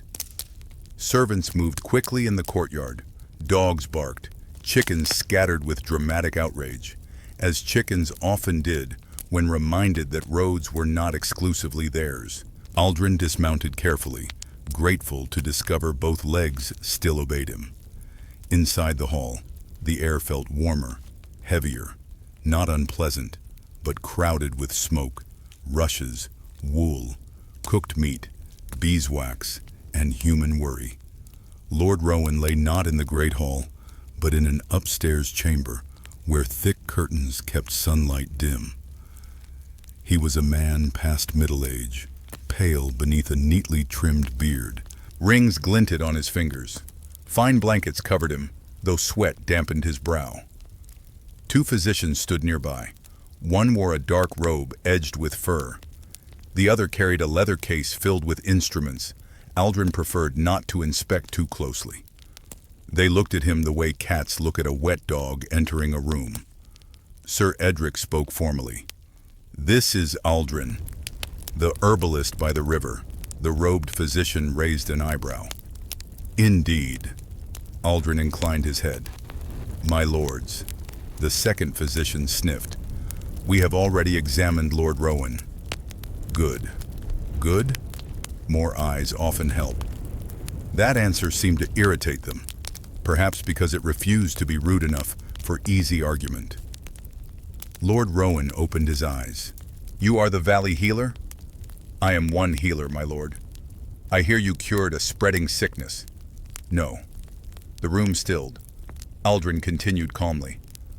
"I helped people endure it. Most recovered by strength, care, rest, and time." Lord Rowan studied him. "Honest." "I try." "Can you cure me?" "I need to understand what troubles you first." The physicians shifted. Aldrin asked questions. When had the weakness begun? What food could he tolerate? Was there fever, pain, breathlessness, sleeplessness? What remedies had already been tried? The answers formed a tangled bundle. Too many rich broths, too little fresh air, strong purges, bloodletting, rare powders, wine mixed with spices, more bedressed than health required. Aldrin examined the Lord's hands, tongue, eyes, pulse, and breathing. He asked that the curtains be opened. The robed physician objected. "The air may chill him. The room is stale. It is protected. It is suffocating." Lord Rowan gave a weak laugh. "Open them." A servant obeyed. Cool afternoon air entered the chamber. The Lord breathed deeply and seemed relieved. Aldrin noticed a half-empty cup beside the bed. Its scent was sharp, metallic, bitter. "What is this?" The second physician answered, "A strengthening tonic." "How often?" "3 times daily." Aldrin looked at Lord Rowan's pale face, the sweating brow, the trembling fingers. "What contains it?" Several ingredients were named, including one mineral preparation. Aldrin knew by reputation and disliked intensely. Mother Sable's warning echoed in memory. Larger walls did not necessarily contain wiser people. An eccentric belief among some noble households claimed that the more expensive a remedy tasted, the more powerful it must be. Aldrin had always found this suspicious, since burnt porridge also tasted powerful and had never cured anyone of anything except cheerfulness. He spoke carefully. "My lord, I believe some treatments may be worsening your weakness." Silence fell hard. The robed physician stiffened. "Are you accusing us?" "I am observing." "On what authority?" "On the authority of what I see." Sir Edric's expression sharpened. Lord Rowan lifted one hand slightly. "Continue." Aldrin kept his voice steady. "Your body has been emptied, bled, heated, dosed, and kept in stale air. Perhaps the original complaint was mild, perhaps not, but now your strength is being asked to fight both illness and treatment." The second physician flushed. "This is village simplicity." Sometimes simplicity is what remains after harm is removed. For a moment, Aldrin wondered whether honesty had finally stepped too far. Then Lord Rowan closed his eyes. "What would you do?" "Stop the bitter tonic. No further bleeding. Light food, barley water, thin broth, open windows during mild hours, fresh linen, sleep without visitors crowding the bed, a gentle infusion for rest and time." "That is all?" "That is much." The Lord opened his eyes again. "And if you are wrong, then I will admit it." The faintest smile touched Lord Rowan's mouth. "That alone makes you unusual." By evening, Aldrin was given a small chamber near the servants' stair. The physicians left offended, which was perhaps healthier for everyone than staying offended in the room. Rumors spread through the manor before supper. Some servants whispered that the river herbalist had insulted learned men. Others claimed he had forbidden all medicine. One boy insisted Aldrin kept a talking root in his satchel. Aldrin, overhearing this, considered correcting him, then decided the root deserved its privacy. He spent the night preparing a mild infusion of chamomile, lavender, and a little of Mother Sable's dried root, which he now recognized by scent. Valerian, old and strong. When he carried the cup to Lord Rowan, the room already felt fresher. The curtains moved gently in the breeze. The Lord accepted the drink. "It tastes unpleasant." "Only mildly. I have had worse. I believe that may be part of the problem." Lord Rowan laughed softly, then coughed. Aldrin waited until it passed. Outside, beyond the manor walls, the unfamiliar stream glimmered beneath moonlight. It was not his river, not the water that knew his steps and reflected his cottage windows. Still, water was water. It moved onward. And as Aldrin sat beside the nobleman's bed, listening to breathing gradually ease into sleep, he understood that trust could be more fragile than any herb. Once bruised, it released its strength slowly, but handled with care, it could still heal. Rain began before dawn. At first, it tapped gently against the manor roof, polite as fingertips on a door. By mid-morning, it had become a steady drumming that filled every corridor with a low, restless sound. Servants crossed the courtyard with cloaks pulled tight, boots splashing through puddles that widened by the hour. Aldrin noticed the change from Lord Rowan's chamber window. The nobleman had slept through most of the night. That alone seemed promising. His hands no longer trembled quite so sharply. His appetite remained poor, but he had taken barley water without complaint, which for a man accustomed to roasted meats and spiced wine counted as a small act of heroism. "You look less ghostly," Aldrin said. Lord Rowan opened one eye. "That is your medical judgment? For now. Comforting. I try not to overwhelm patients with praise." The Lord gave a tired smile. Outside, the rain thickened. By afternoon, a messenger arrived drenched to the bone, asking urgently for Sir Edric. Aldrin watched from the stairs as the steward listened, face tightening with each word. Then Sir Edric turned. "The river roads are flooding." Aldrin went still. "My valley? Several crossings are already unsafe. The lower meadows are underwater. I must return." You cannot travel tonight. I must try. Sir Edric shook his head. The road beyond the mill is washed out. For a moment, Aldrin imagined his cottage by the bend, the herb beds beside the river, the forgotten garden across the water, the villagers whose homes stood low near the banks, and Mother Savelle, practical, sharp-tongued, stubborn Mother Savelle. He could almost hear her saying, "Do not rush into floodwater like a heroic turnip." Annoyingly, she would be right. The rain continued all night. By morning, Sir Edric arranged a safer route along higher ground. Aldrin left the manor with 2 guards, a pack horse of supplies, and Lord Rowan's unexpected command that blankets, grain, and dry firewood be sent after them. "Considerate payment," the Lord said from his bed. "For what?" "For telling me my expensive medicines were bullying me." Aldrin bowed. "Then I accept." The journey back felt longer than the journey out. Fields had become shallow lakes. Ditches overflowed. Streams roared brown and furious beneath bridges. At one crossing, a broken cartwheel spun lazily in floodwater, looking almost peaceful despite being completely useless, which Aldrin found oddly relatable.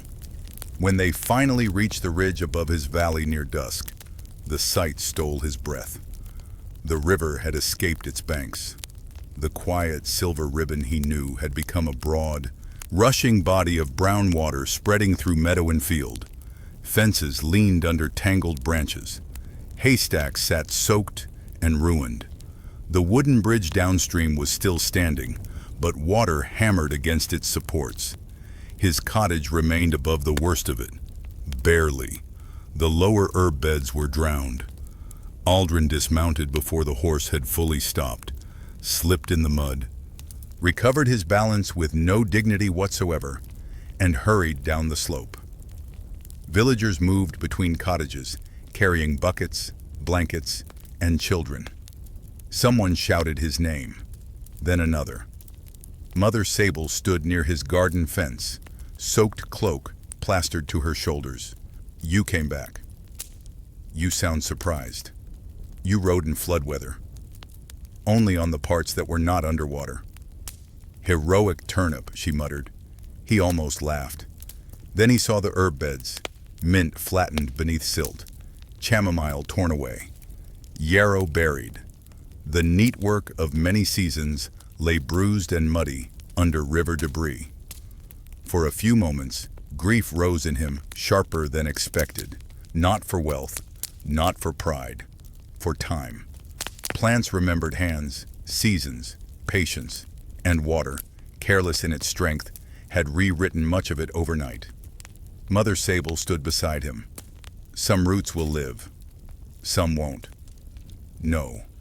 The honesty helped more than comfort would have. Together they turned toward the village. There would be time to mourn herbs later. People came first. All night, Aldrin moved from house to house. He checked chilled children wrapped in damp wool.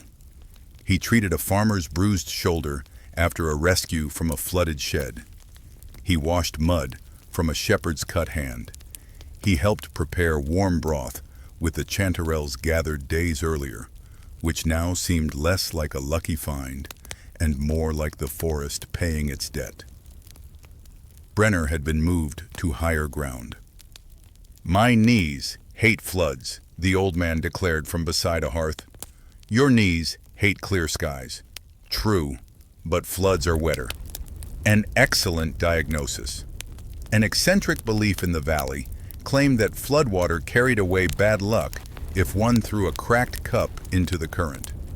Aldrin saw 3 cracked cups floating past by morning, which suggested either deep faith or very poor cupboard maintenance. By the next day, the rain eased. Sunlight returned cautiously, as if embarrassed by the mess.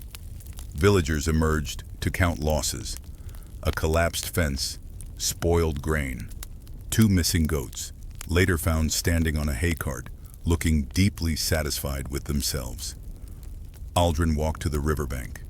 The water still ran high, but it had begun retreating. Silt coated everything in a pale brown skin. His garden looked tired.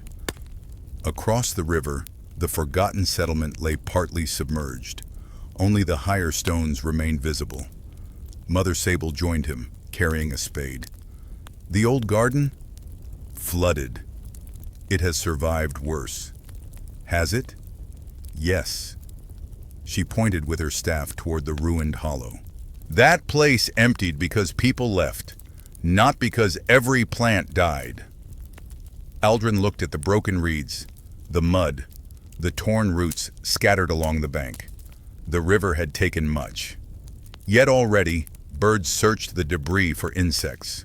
Willow branches bent, but had not broken.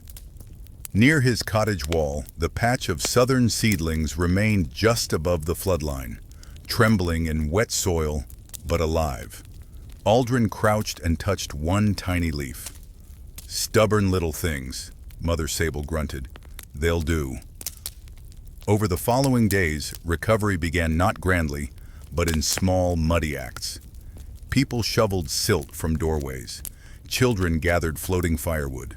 Farmers repaired fences. Aldrin salvaged what herbs he could, rinsing roots gently and replanting them in higher ground. Lord Rowan's supplies arrived by cart: blankets, grain, dry wood, and 2 barrels of clean ale. Brenner inspected the ale with professional seriousness. Perhaps nobles have uses after all. Careful, Aldrin said. That sounds like gratitude. I'll deny it. The river slowly returned to its bed, not apologizing. Rivers rarely did. But as Aldrin worked among the battered plants, he realized the flood had not erased the valley. It had changed its shape, washed away weakness, revealed stones, moved seeds, ruined some things, and spared others for reasons no one could explain. That evening he stood beside the muddy bank as sunset turned the remaining floodwater gold. The river was no longer gentle in his mind. Not only gentle, it was healer and destroyer, road and boundary, memory and warning, and still, somehow, beautiful. The valley did not recover all at once. It recovered in pieces. A clean blanket laid over a dry bed, a repaired latch, a child laughing again after 3 quiet days, a pot of broth shared between neighbors who, only a week before, had argued with impressive seriousness over a wandering pig. Floods had a strange way of rearranging priorities. Suddenly, nobody cared very much whose pig had crossed which boundary, especially after the pig itself was found asleep in a turnip cart, looking like a creature that had solved life better than everyone else. Aldrin spent each morning walking the riverside paths, not only with herbs in his satchel, but with eyes open for smaller needs. An old woman needed help lifting damp rushes from her floor. A young father needed reassurance that his son's cough was only from cold air and smoke. A farmer needed his bruised ribs bound. Brenner needed someone to listen while he explained in great detail why floods were personally disrespectful. Water has no manners, Brenner declared. It does tend to enter without knocking. Exactly. A serious flaw. I've always said so. Aldrin gave him willow tea and let him complain, because complaint, used sparingly, sometimes drained sorrow better than silence. Mother Sable worked beside him more often now. She had little patience for dramatic gratitude. When one woman clasped her hands and called her a blessing, Mother Sable handed her a broom. Blessings sweep corners too. The woman blinked, then laughed and swept. That was how healing truly began. Not in one miraculous cure, not in rare herbs crushed beneath moonlight, but in hands doing useful work before despair could settle too comfortably. Aldrin noticed it everywhere. People slept better when neighbors brought food. Fevers eased faster in rooms with dry bedding. Children stopped crying when given small tasks, like sorting kindling or carrying cups. Even the injured seemed calmer when someone sat nearby without fussing. He still prepared remedies, of course. Comfrey salves for bruises, thyme infusions for coughs, meadowsweet for aching bodies, honeyed drinks for sore throats. But each day taught him again that plants were companions to healing, not the whole of it. Clean water mattered, warmth mattered, rest mattered. Kind words mattered. Though spoken too loudly, they became suspiciously close to annoyance. One afternoon, Aldrin visited Elswith's cottage. Her son, fully recovered from fever, had been assigned the task of arranging firewood by size. He had created 3 piles, small sticks, large sticks, and one mysterious pile, labeled with great seriousness, probably dragons. Aldrin inspected it. Wise classification, the boy nodded. They crackle loud. Then we must be cautious. Elswith smiled from beside the hearth, but her face looked tired. Her husband had injured his hand, clearing debris near the mill. Aldrin cleaned the wound carefully, removing grit with warm water while the man winced and attempted bravery with limited success. "Does it look bad?" he asked. "It looks like a hand that argued with broken wood." "Did it win?" "No. Thought not." Aldrin wrapped it in clean linen and instructed him to keep it dry. The man sighed. "In this valley? Try heroic optimism. Is that medicinal?" "In small amounts." Outside, the river moved quietly again, almost innocent. The banks, however, told the truth. Mud clung to grass. Branches hung in hedges far above normal water level. A dead fish lay in a cart rut, surprising everyone, including probably itself. An eccentric custom in some river villages held that after a flood, people should leave a bowl of milk on the bank for the water spirits so they would return peacefully to their beds. Aldrin had never seen proof of water spirits drinking milk, but he had seen many satisfied cats near riverbanks the following morning, which suggested someone benefited. That evening, the villagers gathered on higher ground near the old oak. Not for prayer exactly, though the priest said a few quiet words. Not for celebration exactly, because too much had been lost. It was more like everyone needing to stand together and remember they were still there. Lord Rowan's grain had been divided, the dry wood stacked, blankets distributed. Aldrin watched as neighbors who rarely spoke passed supplies from hand to hand. Mother Sable stood beside him. "You see?" "What?" "This is medicine too." He looked across the gathering. A girl sharing bread with Brenner. 2 farmers repairing a widow's fence before their own. Elswith wrapping a blanket around a shivering child, not hers. "Yes," Aldrin said softly. "I see," Mother Sable nodded. "Good. Took you long enough." "I was distracted by herbs." "Herbs are quieter than people. Usually better behaved. Not always." Over the next week, Aldrin changed the way he worked. Instead of waiting for villagers to come to him, he walked a circuit each day. He checked wells for mud, reminded families to boil water when it looked cloudy, helped move bedding into sunlight, encouraged simple meals and rest. He taught children which plants not to touch, mostly because they were already touching everything. He showed Elswith how to make a mild mint infusion. He taught Brenner how to prepare a warm compress for his own knees, though Brenner claimed this was cruelly reducing the number of reasons he had to visit. "I thought you liked independence," Aldrin said. "I like being served." "Ah, I am honest. That you are." Meanwhile, the herb beds slowly revived. Not all. Some plants had drowned. Others sent up new shoots through the silt, delicate and stubborn.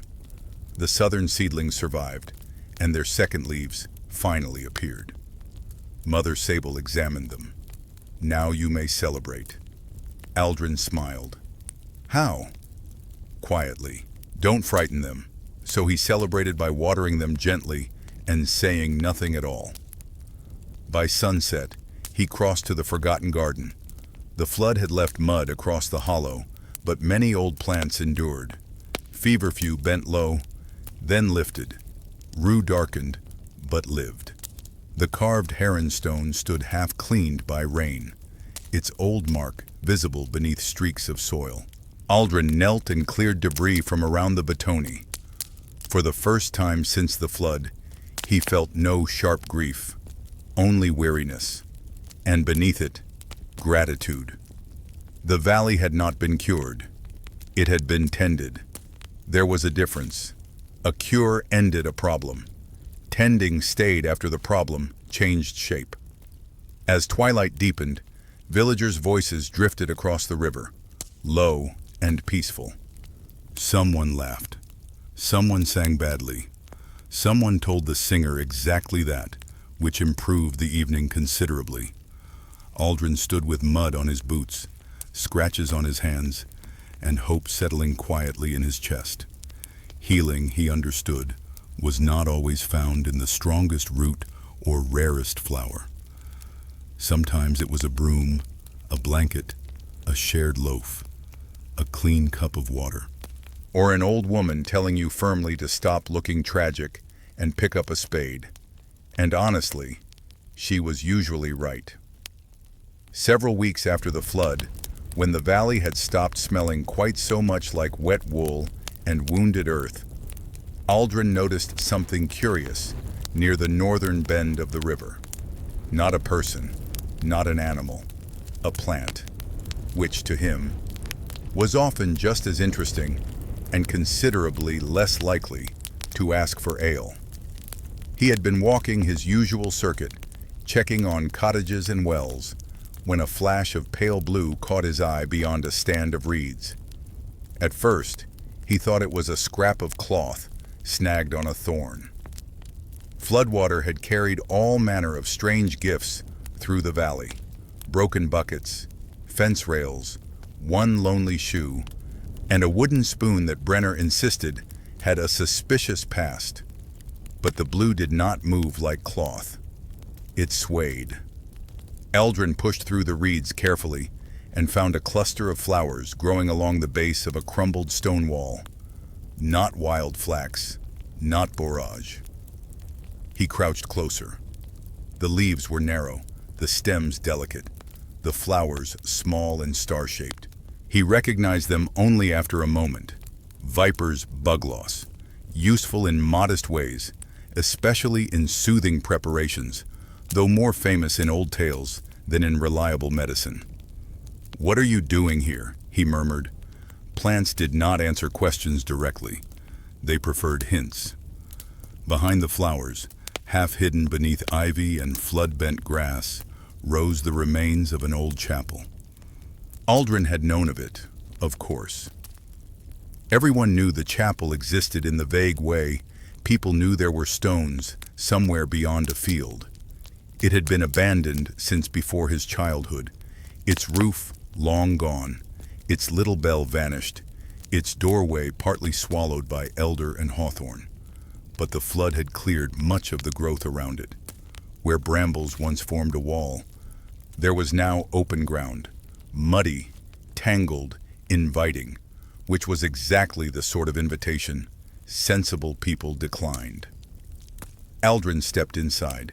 The chapel was small, hardly larger than 2 cottages set end to end. Sunlight fell through the empty roof, warming patches of grass that grew between cracked floor stones. At the far end stood a low altar, broken along one corner. Ivy climbed the wall behind it like green smoke. And everywhere, plants grew, not randomly. That was the first thing he noticed. Along the southern wall, where sunlight lingered, sage had rooted deeply between stones. Near the entrance, clumps of lavender leaned outward, woody and old, still fragrant when touched. Feverfew flourished beside the altar. Hyssop stood in a row so straight it might once have been planted by measuring cord. A garden, another forgotten garden. Aldrin let out a soft breath. Well, he said. "The river has been keeping an entire library." Mother Sable arrived later that afternoon after he sent a boy to fetch her. She entered the chapel slowly, leaning on her staff, though Aldrin suspected the slowness was for dignity rather than need. Her eyes traveled over the plants, then the walls, then the old altar. That was all.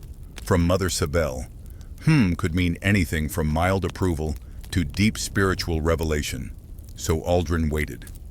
At last, she pointed with her staff. "Monastic Physic Garden." "You knew?" I suspected. "And did not mention it?" "You never asked about abandoned chapels." "That seems a narrow excuse." "It is an accurate one." He accepted this because arguing with accuracy was tiring. Together they explored the little enclosure. The flood had cleared away years of choking bramble, but had left the older plants rooted. Some were damaged.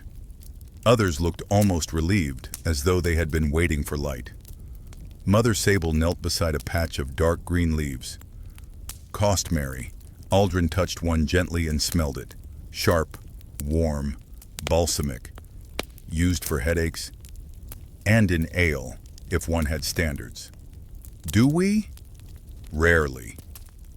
Near the north wall they found wormwood, southernwood, and a small patch of marshmallow, thriving where rainwater collected in a shallow depression. Along the outer wall grew roses, gone wild but healthy, their hips forming small red beads among the thorns. Aldrin noticed symbols carved faintly into several stones, not decorative flourishes. Marks. A hand. A leaf. A chalice. A fish. Perhaps the chapel had once served travelers, fishers, and sick villagers. Perhaps monks or sisters had tended plants here and given simple remedies to those who came along the river road. There were no records in his hands, only roots, only placement, only the quiet intelligence of a garden designed for usefulness and prayer. An eccentric tradition among some medieval healers held that sage growing near a chapel wall was stronger because it had overheard more confessions than ordinary sage. Aldrin doubted regret improved leaves, but he did admit the chapel sage smelled remarkably bold, as though it knew everyone's secrets and judged them gently. They spent the next several days restoring the place, not fully. Neither wished to make it neat in the proud, controlling way humans often imposed upon living things. They cleared only what choked, lifted only what had fallen across useful beds, opened the path enough for careful walking. Aldrin brought water in buckets when the soil dried. Mother Sable pruned lavender with severe tenderness, which was apparently possible. Children soon discovered the chapel garden and were immediately assigned safe tasks before they could invent dangerous ones. Elswith's son carried small stones to mark the path. He made one extra pile beside the altar. "For dragons," he explained. Aldrin nodded gravely. "Essential." Brenner came to inspect the work and declared the chapel less ruined than expected, which he seemed to consider praise of the highest order. He sat on a fallen stone while Aldrin gathered rose hips. "Do you think prayers still count in a place without a roof?" Brenner asked. Aldrin looked up at the open sky. "I imagine they travel faster." Brenner considered this. "Drafty, though." "True." By the end of the week, the chapel garden had changed the valley's mood. People came not only for herbs, but for quiet. A widow sat there one morning without speaking for nearly an hour.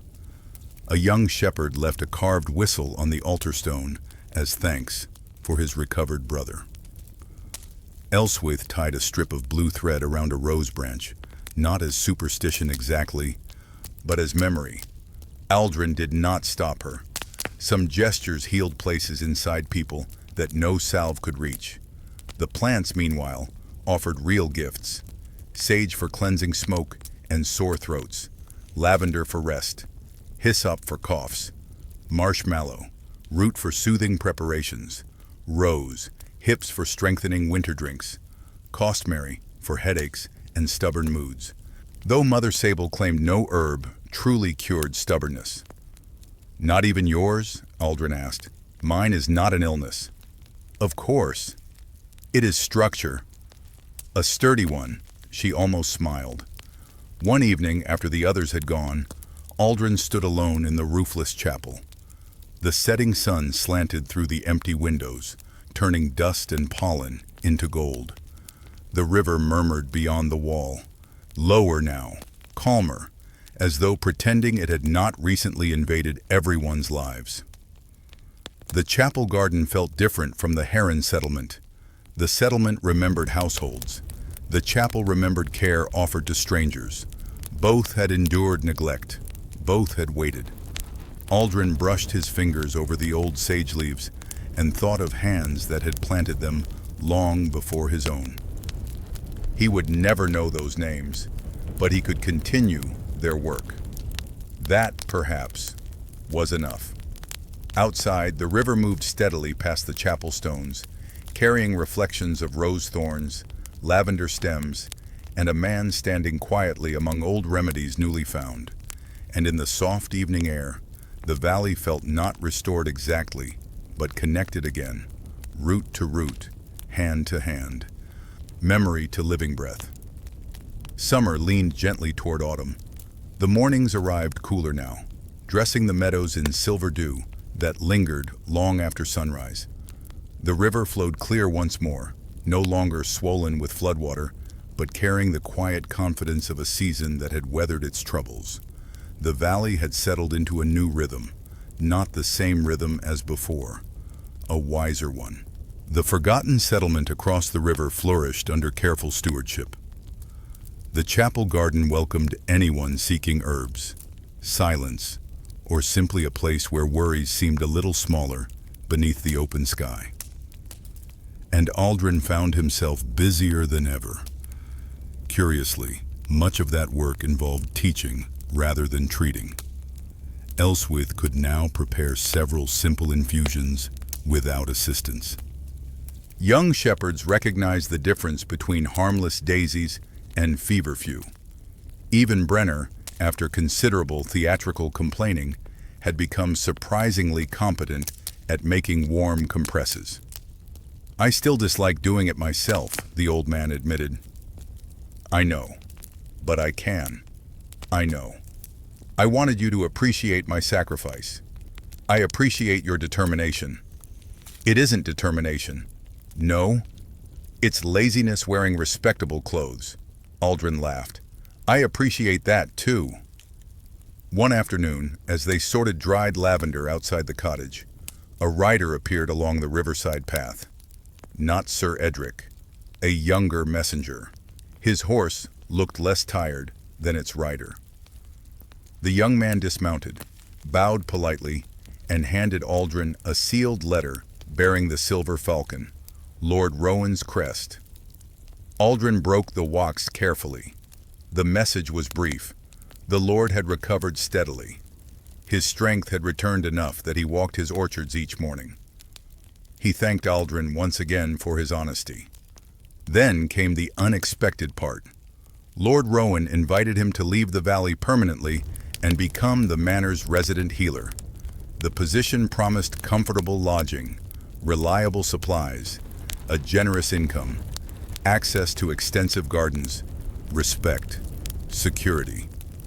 The messenger waited patiently while Aldrin read the letter twice. "There is no urgency," the young man said.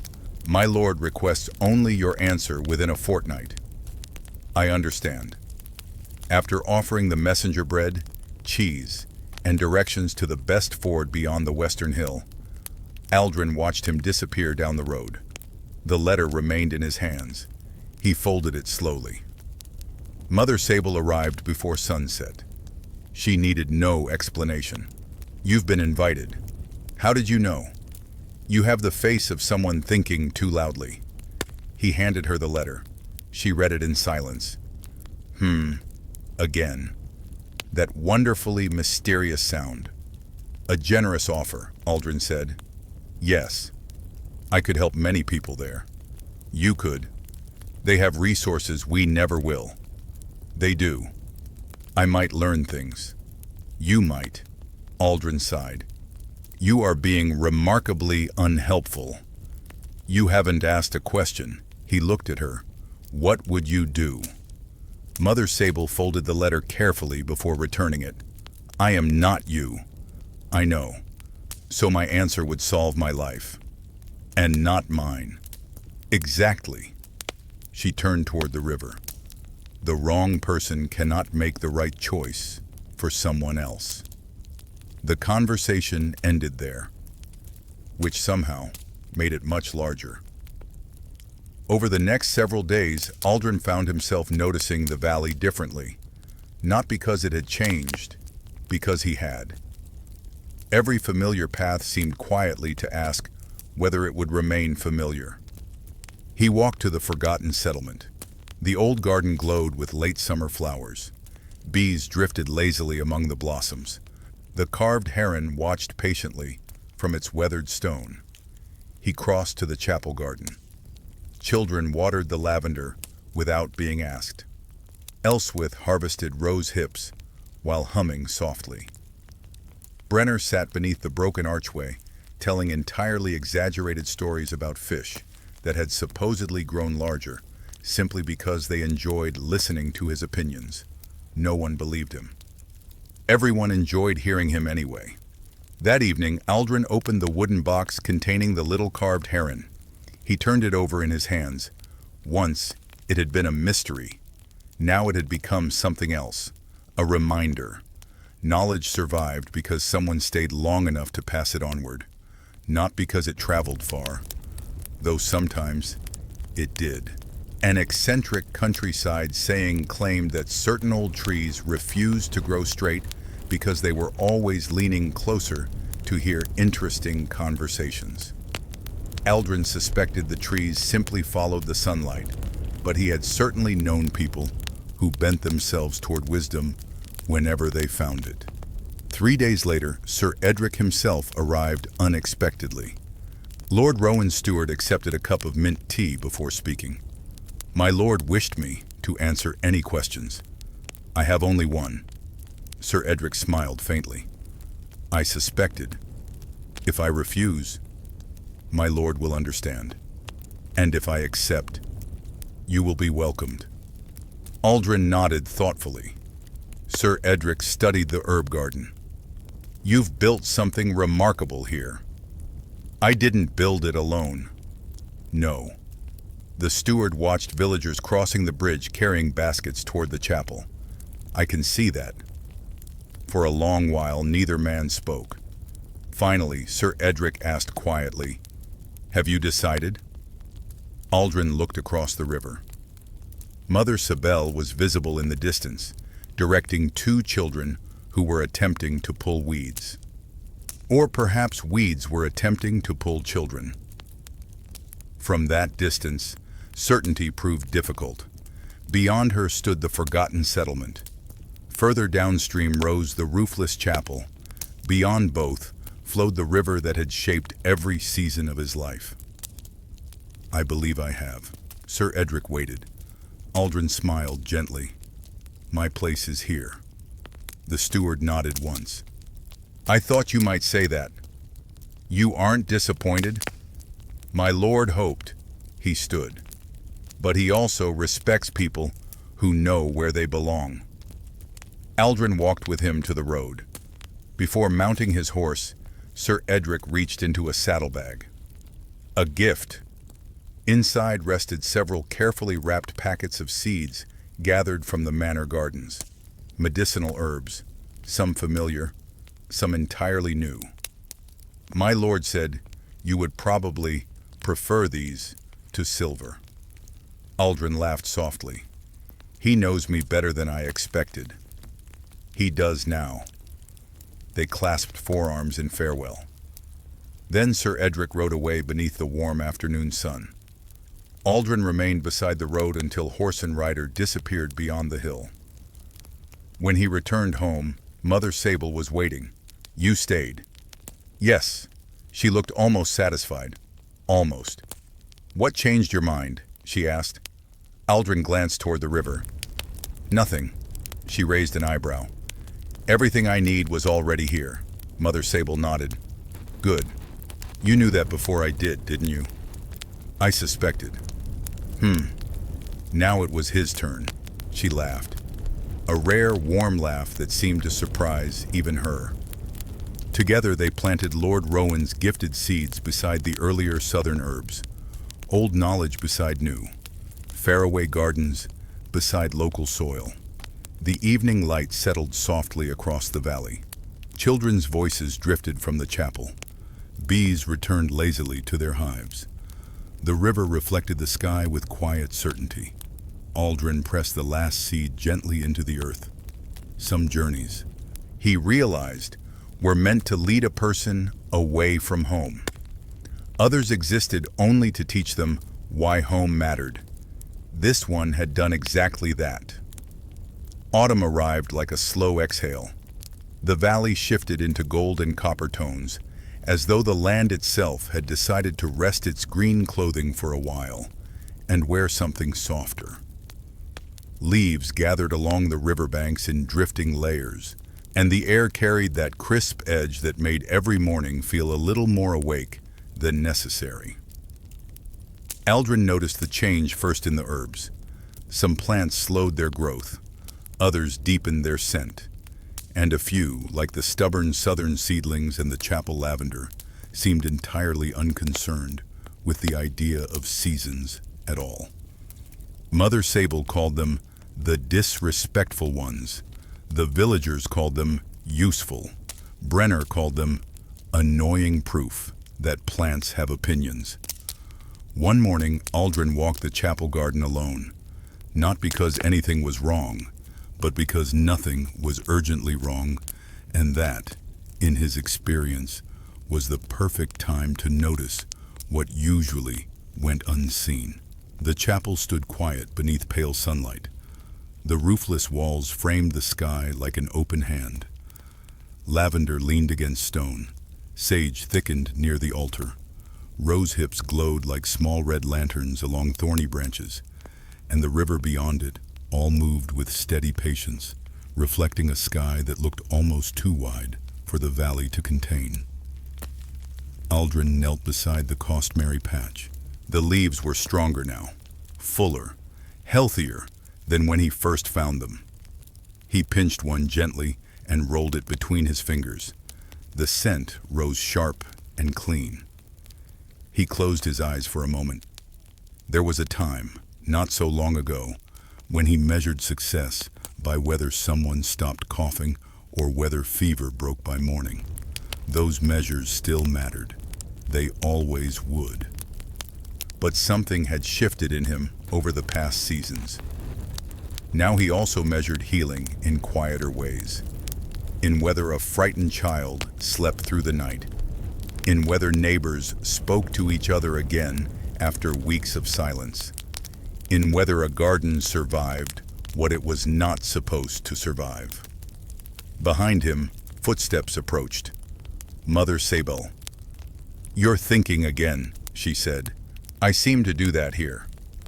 "You do it everywhere. You just look more relaxed about it here." He smiled faintly. "That might be the river's influence." "Rivers are overrated." "Are they?" "They repeat themselves." "That sounds consistent rather than boring," she snorted. "Same thing." She joined him near the altar stone and sat carefully, as though the chapel itself might judge her posture. After a moment she spoke. "The valley is changing." "Yes. People are noticing it." "I've noticed that too." "Good changes?" Aldrin considered. "The river is clearer than it was before the flood."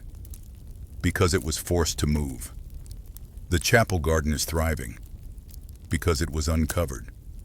"The villagers are closer." "They had to depend on each other." He nodded. "Yes." Mother Sable leaned back against the stone. "Disasters rearrange people," she said. Sometimes for the better, sometimes not. That sounds like something you've seen before. I have seen enough to stop being surprised. Aldrin looked toward the river. Do you think it will last? She was quiet for a moment. Then, nothing lasts in the same shape. That doesn't sound reassuring. It's not meant to be. A pause. Then she added, softer. But roots don't need permanence. They need enough time to grow before the next change comes. Aldrin let that settle. In the distance, children's voices echoed faintly from the village. Someone laughed. Someone shouted something about a goat that had once again developed strong opinions about fences.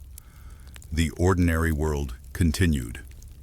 Do you regret staying? Mother Sable asked suddenly. The question was not sharp, just direct. Aldrin answered honestly. No. Good. You expected that? I expected hesitation. You don't have it. I did, he admitted. Once. And now? Now it feels like the hesitation belonged somewhere else. She nodded once, as if that was sufficient explanation for everything that mattered. Later that day, Brenner arrived carrying a basket of apples. These are for everyone, he announced. No particular reason? There is always a reason. What is it? I stole them from a branch that was overhanging my property. I am declaring them community property out of spite. Aldrin accepted one apple. It's very generous spite. I'm known for it. They sat by the river for a while, eating and watching the water move past.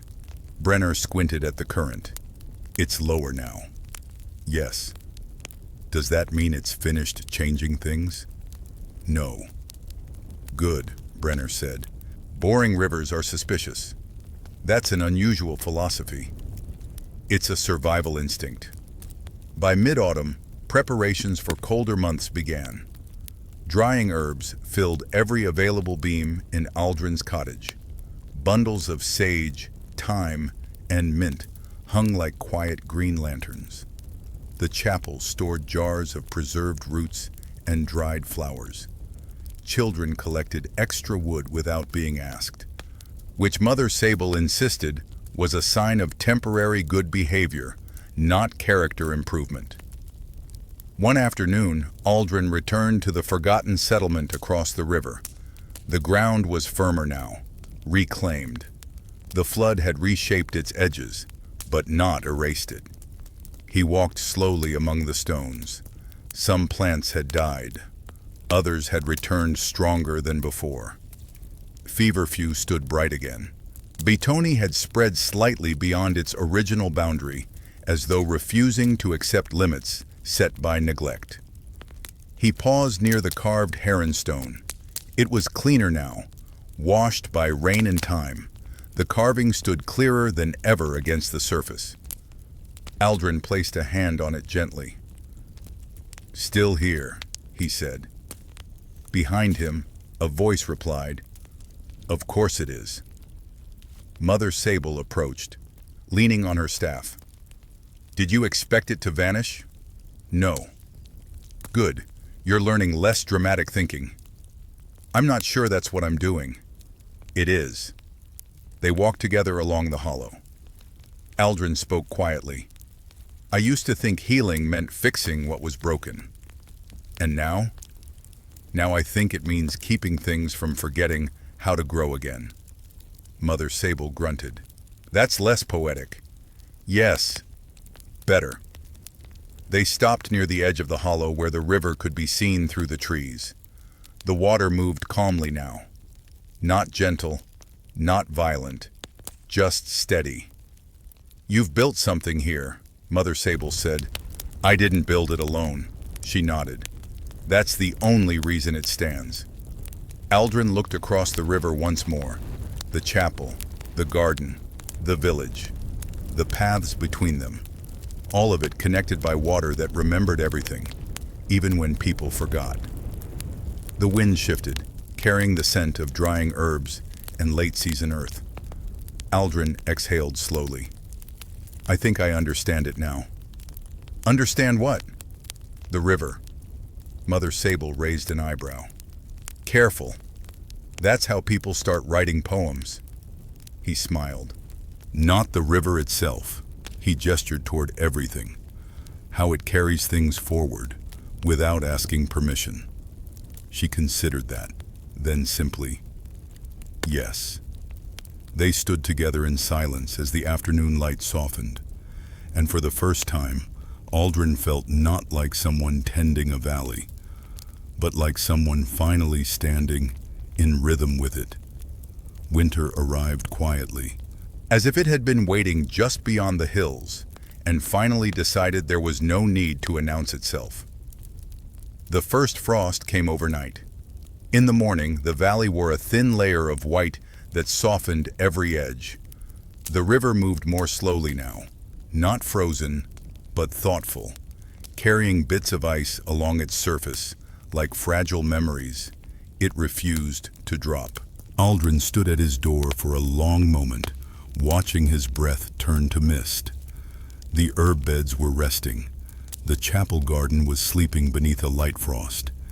Even the forgotten settlement across the river looked gentler, its stones half-dusted with white, its shapes less like ruins and more like outlines of something that could still remember warmth. Mother Sable arrived with the same timing as always, as though she had an agreement with the season itself. "You're staring at the cold," she said. "I'm observing it. It's just cold." "Everything is just something," Aldrin replied, "until you spend time with it." She grunted, approving or disapproving. It was impossible to tell. Brenner arrived later, wrapped in more cloth than seemed strictly necessary. "If I freeze to death," he announced, "I want it recorded that I objected to winter in advance." "I'll inform the weather," Aldrin said. "Good. Tell it I demand warmer conditions." "I'll pass along your complaint." The old man nodded seriously. "Thank you. I expect results." Life in the valley adapted again. Doors stayed shut longer. Meals became thicker, warmer, slower. The chapel became a refuge from wind, its stone walls offering shelter to anyone who needed silence or heat or both. Aldrin spent more time inside now, tending dried herbs and preparing winter remedies. Jars lined the shelves in careful order. Labels written in steady ink marked each preparation. Lavender for sleep, thyme for coughs, willow for pain, meadowsweet for fever, costmary for stubborn moods, which according to Mother Sable would be in high demand throughout winter. "People become difficult when they can't feel their toes," she explained. "That seems understandable." It's not an excuse. It rarely was with her. One morning, a child brought him a small bundle of dried flowers. "For the chapel," she said. Aldrin examined them. Wild violets, carefully pressed and preserved. "Who gathered these?" "My brother," she said proudly.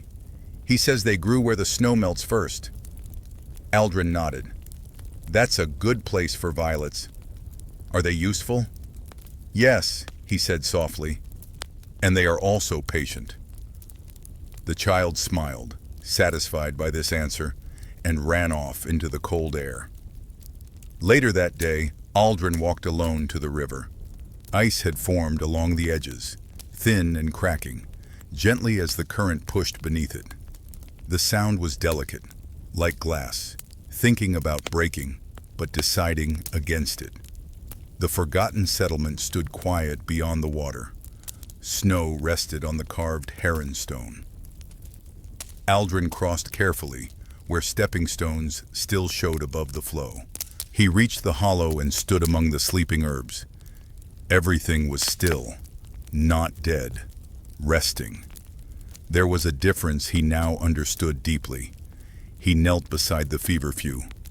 "You did well," he said quietly. The wind answered instead of the plants. He accepted that. From behind him came footsteps. Mother Sable. "You talk to plants more in winter," she observed. They listen better in winter. They don't listen at all. I know. Then why? Aldrin thought for a moment. Because it helps me remember what they were doing before I arrived. That earned a rare pause from her. Then she sat beside him on a fallen stone. "You've changed," she said. "I think the valley changed me." Same thing. He considered that. Maybe. They sat in silence for a while, watching snow drift between branches. Finally, Mother Sable spoke. "What will you do when spring comes?" Aldrin looked out over the hollow, the river, the distant chapel, the village beyond. "I suppose I'll find out what survived," she nodded. "That's all any of us do." Winter deepened, and then, slowly, as all winters eventually do, it began to loosen its grip. The river broke its thin ice edges first. The chapel roof stones dripped with meltwater. Buds appeared like quiet promises along branches that had looked lifeless only days before. One morning, Aldrin stepped outside and noticed something small and green, pushing through the soil near his cottage wall. The southern seedlings, still there, still stubborn, still alive. He crouched beside them. "Well," he said softly, "you've returned to being annoying." Behind him, Brenner called out, "If those plants survive winter, I demand they be given official status." Mother Sable replied immediately, "They already have it. You just weren't informed." Spring followed quickly after that. The valley filled again with sound, movement, and color. The chapel garden awakened first, lavender shaking off its frost like a sigh. The forgotten settlement bloomed again with feverfew and betony. The river, no longer restrained, ran full and bright, reflecting sky like polished glass. Aldrin walked its banks often now, no longer as someone searching for answers, but as someone maintaining a conversation that had never truly stopped. On one of those walks, he stopped at the carved heron stone. The river flowed past it as always, unchanged in its essence, changed in everything else. Mother Sable joined him without speaking. Brenner arrived later, complaining about pollen. Elswith brought bread. Children scattered flower petals into the current, laughing as they disappeared. Aldrin watched them all, then looked at the river. Not as a mystery anymore. Not as a danger, not as a healer or destroyer alone, but as something that carried everything forward, plants, people, seasons, memory, without ever asking permission, yet somehow making room for all of it. He exhaled slowly. "I think I understand it now," he said. Mother Sable raised an eyebrow. "Still?" He smiled. "No." "Good. I don't need to understand it completely." He looked at the valley, at the chapel, the gardens, the settlement, the living river between them. "I just need to keep walking beside it." For once, she did not argue. The wind moved gently through the herbs, and the river kept going, always forward, always remembering.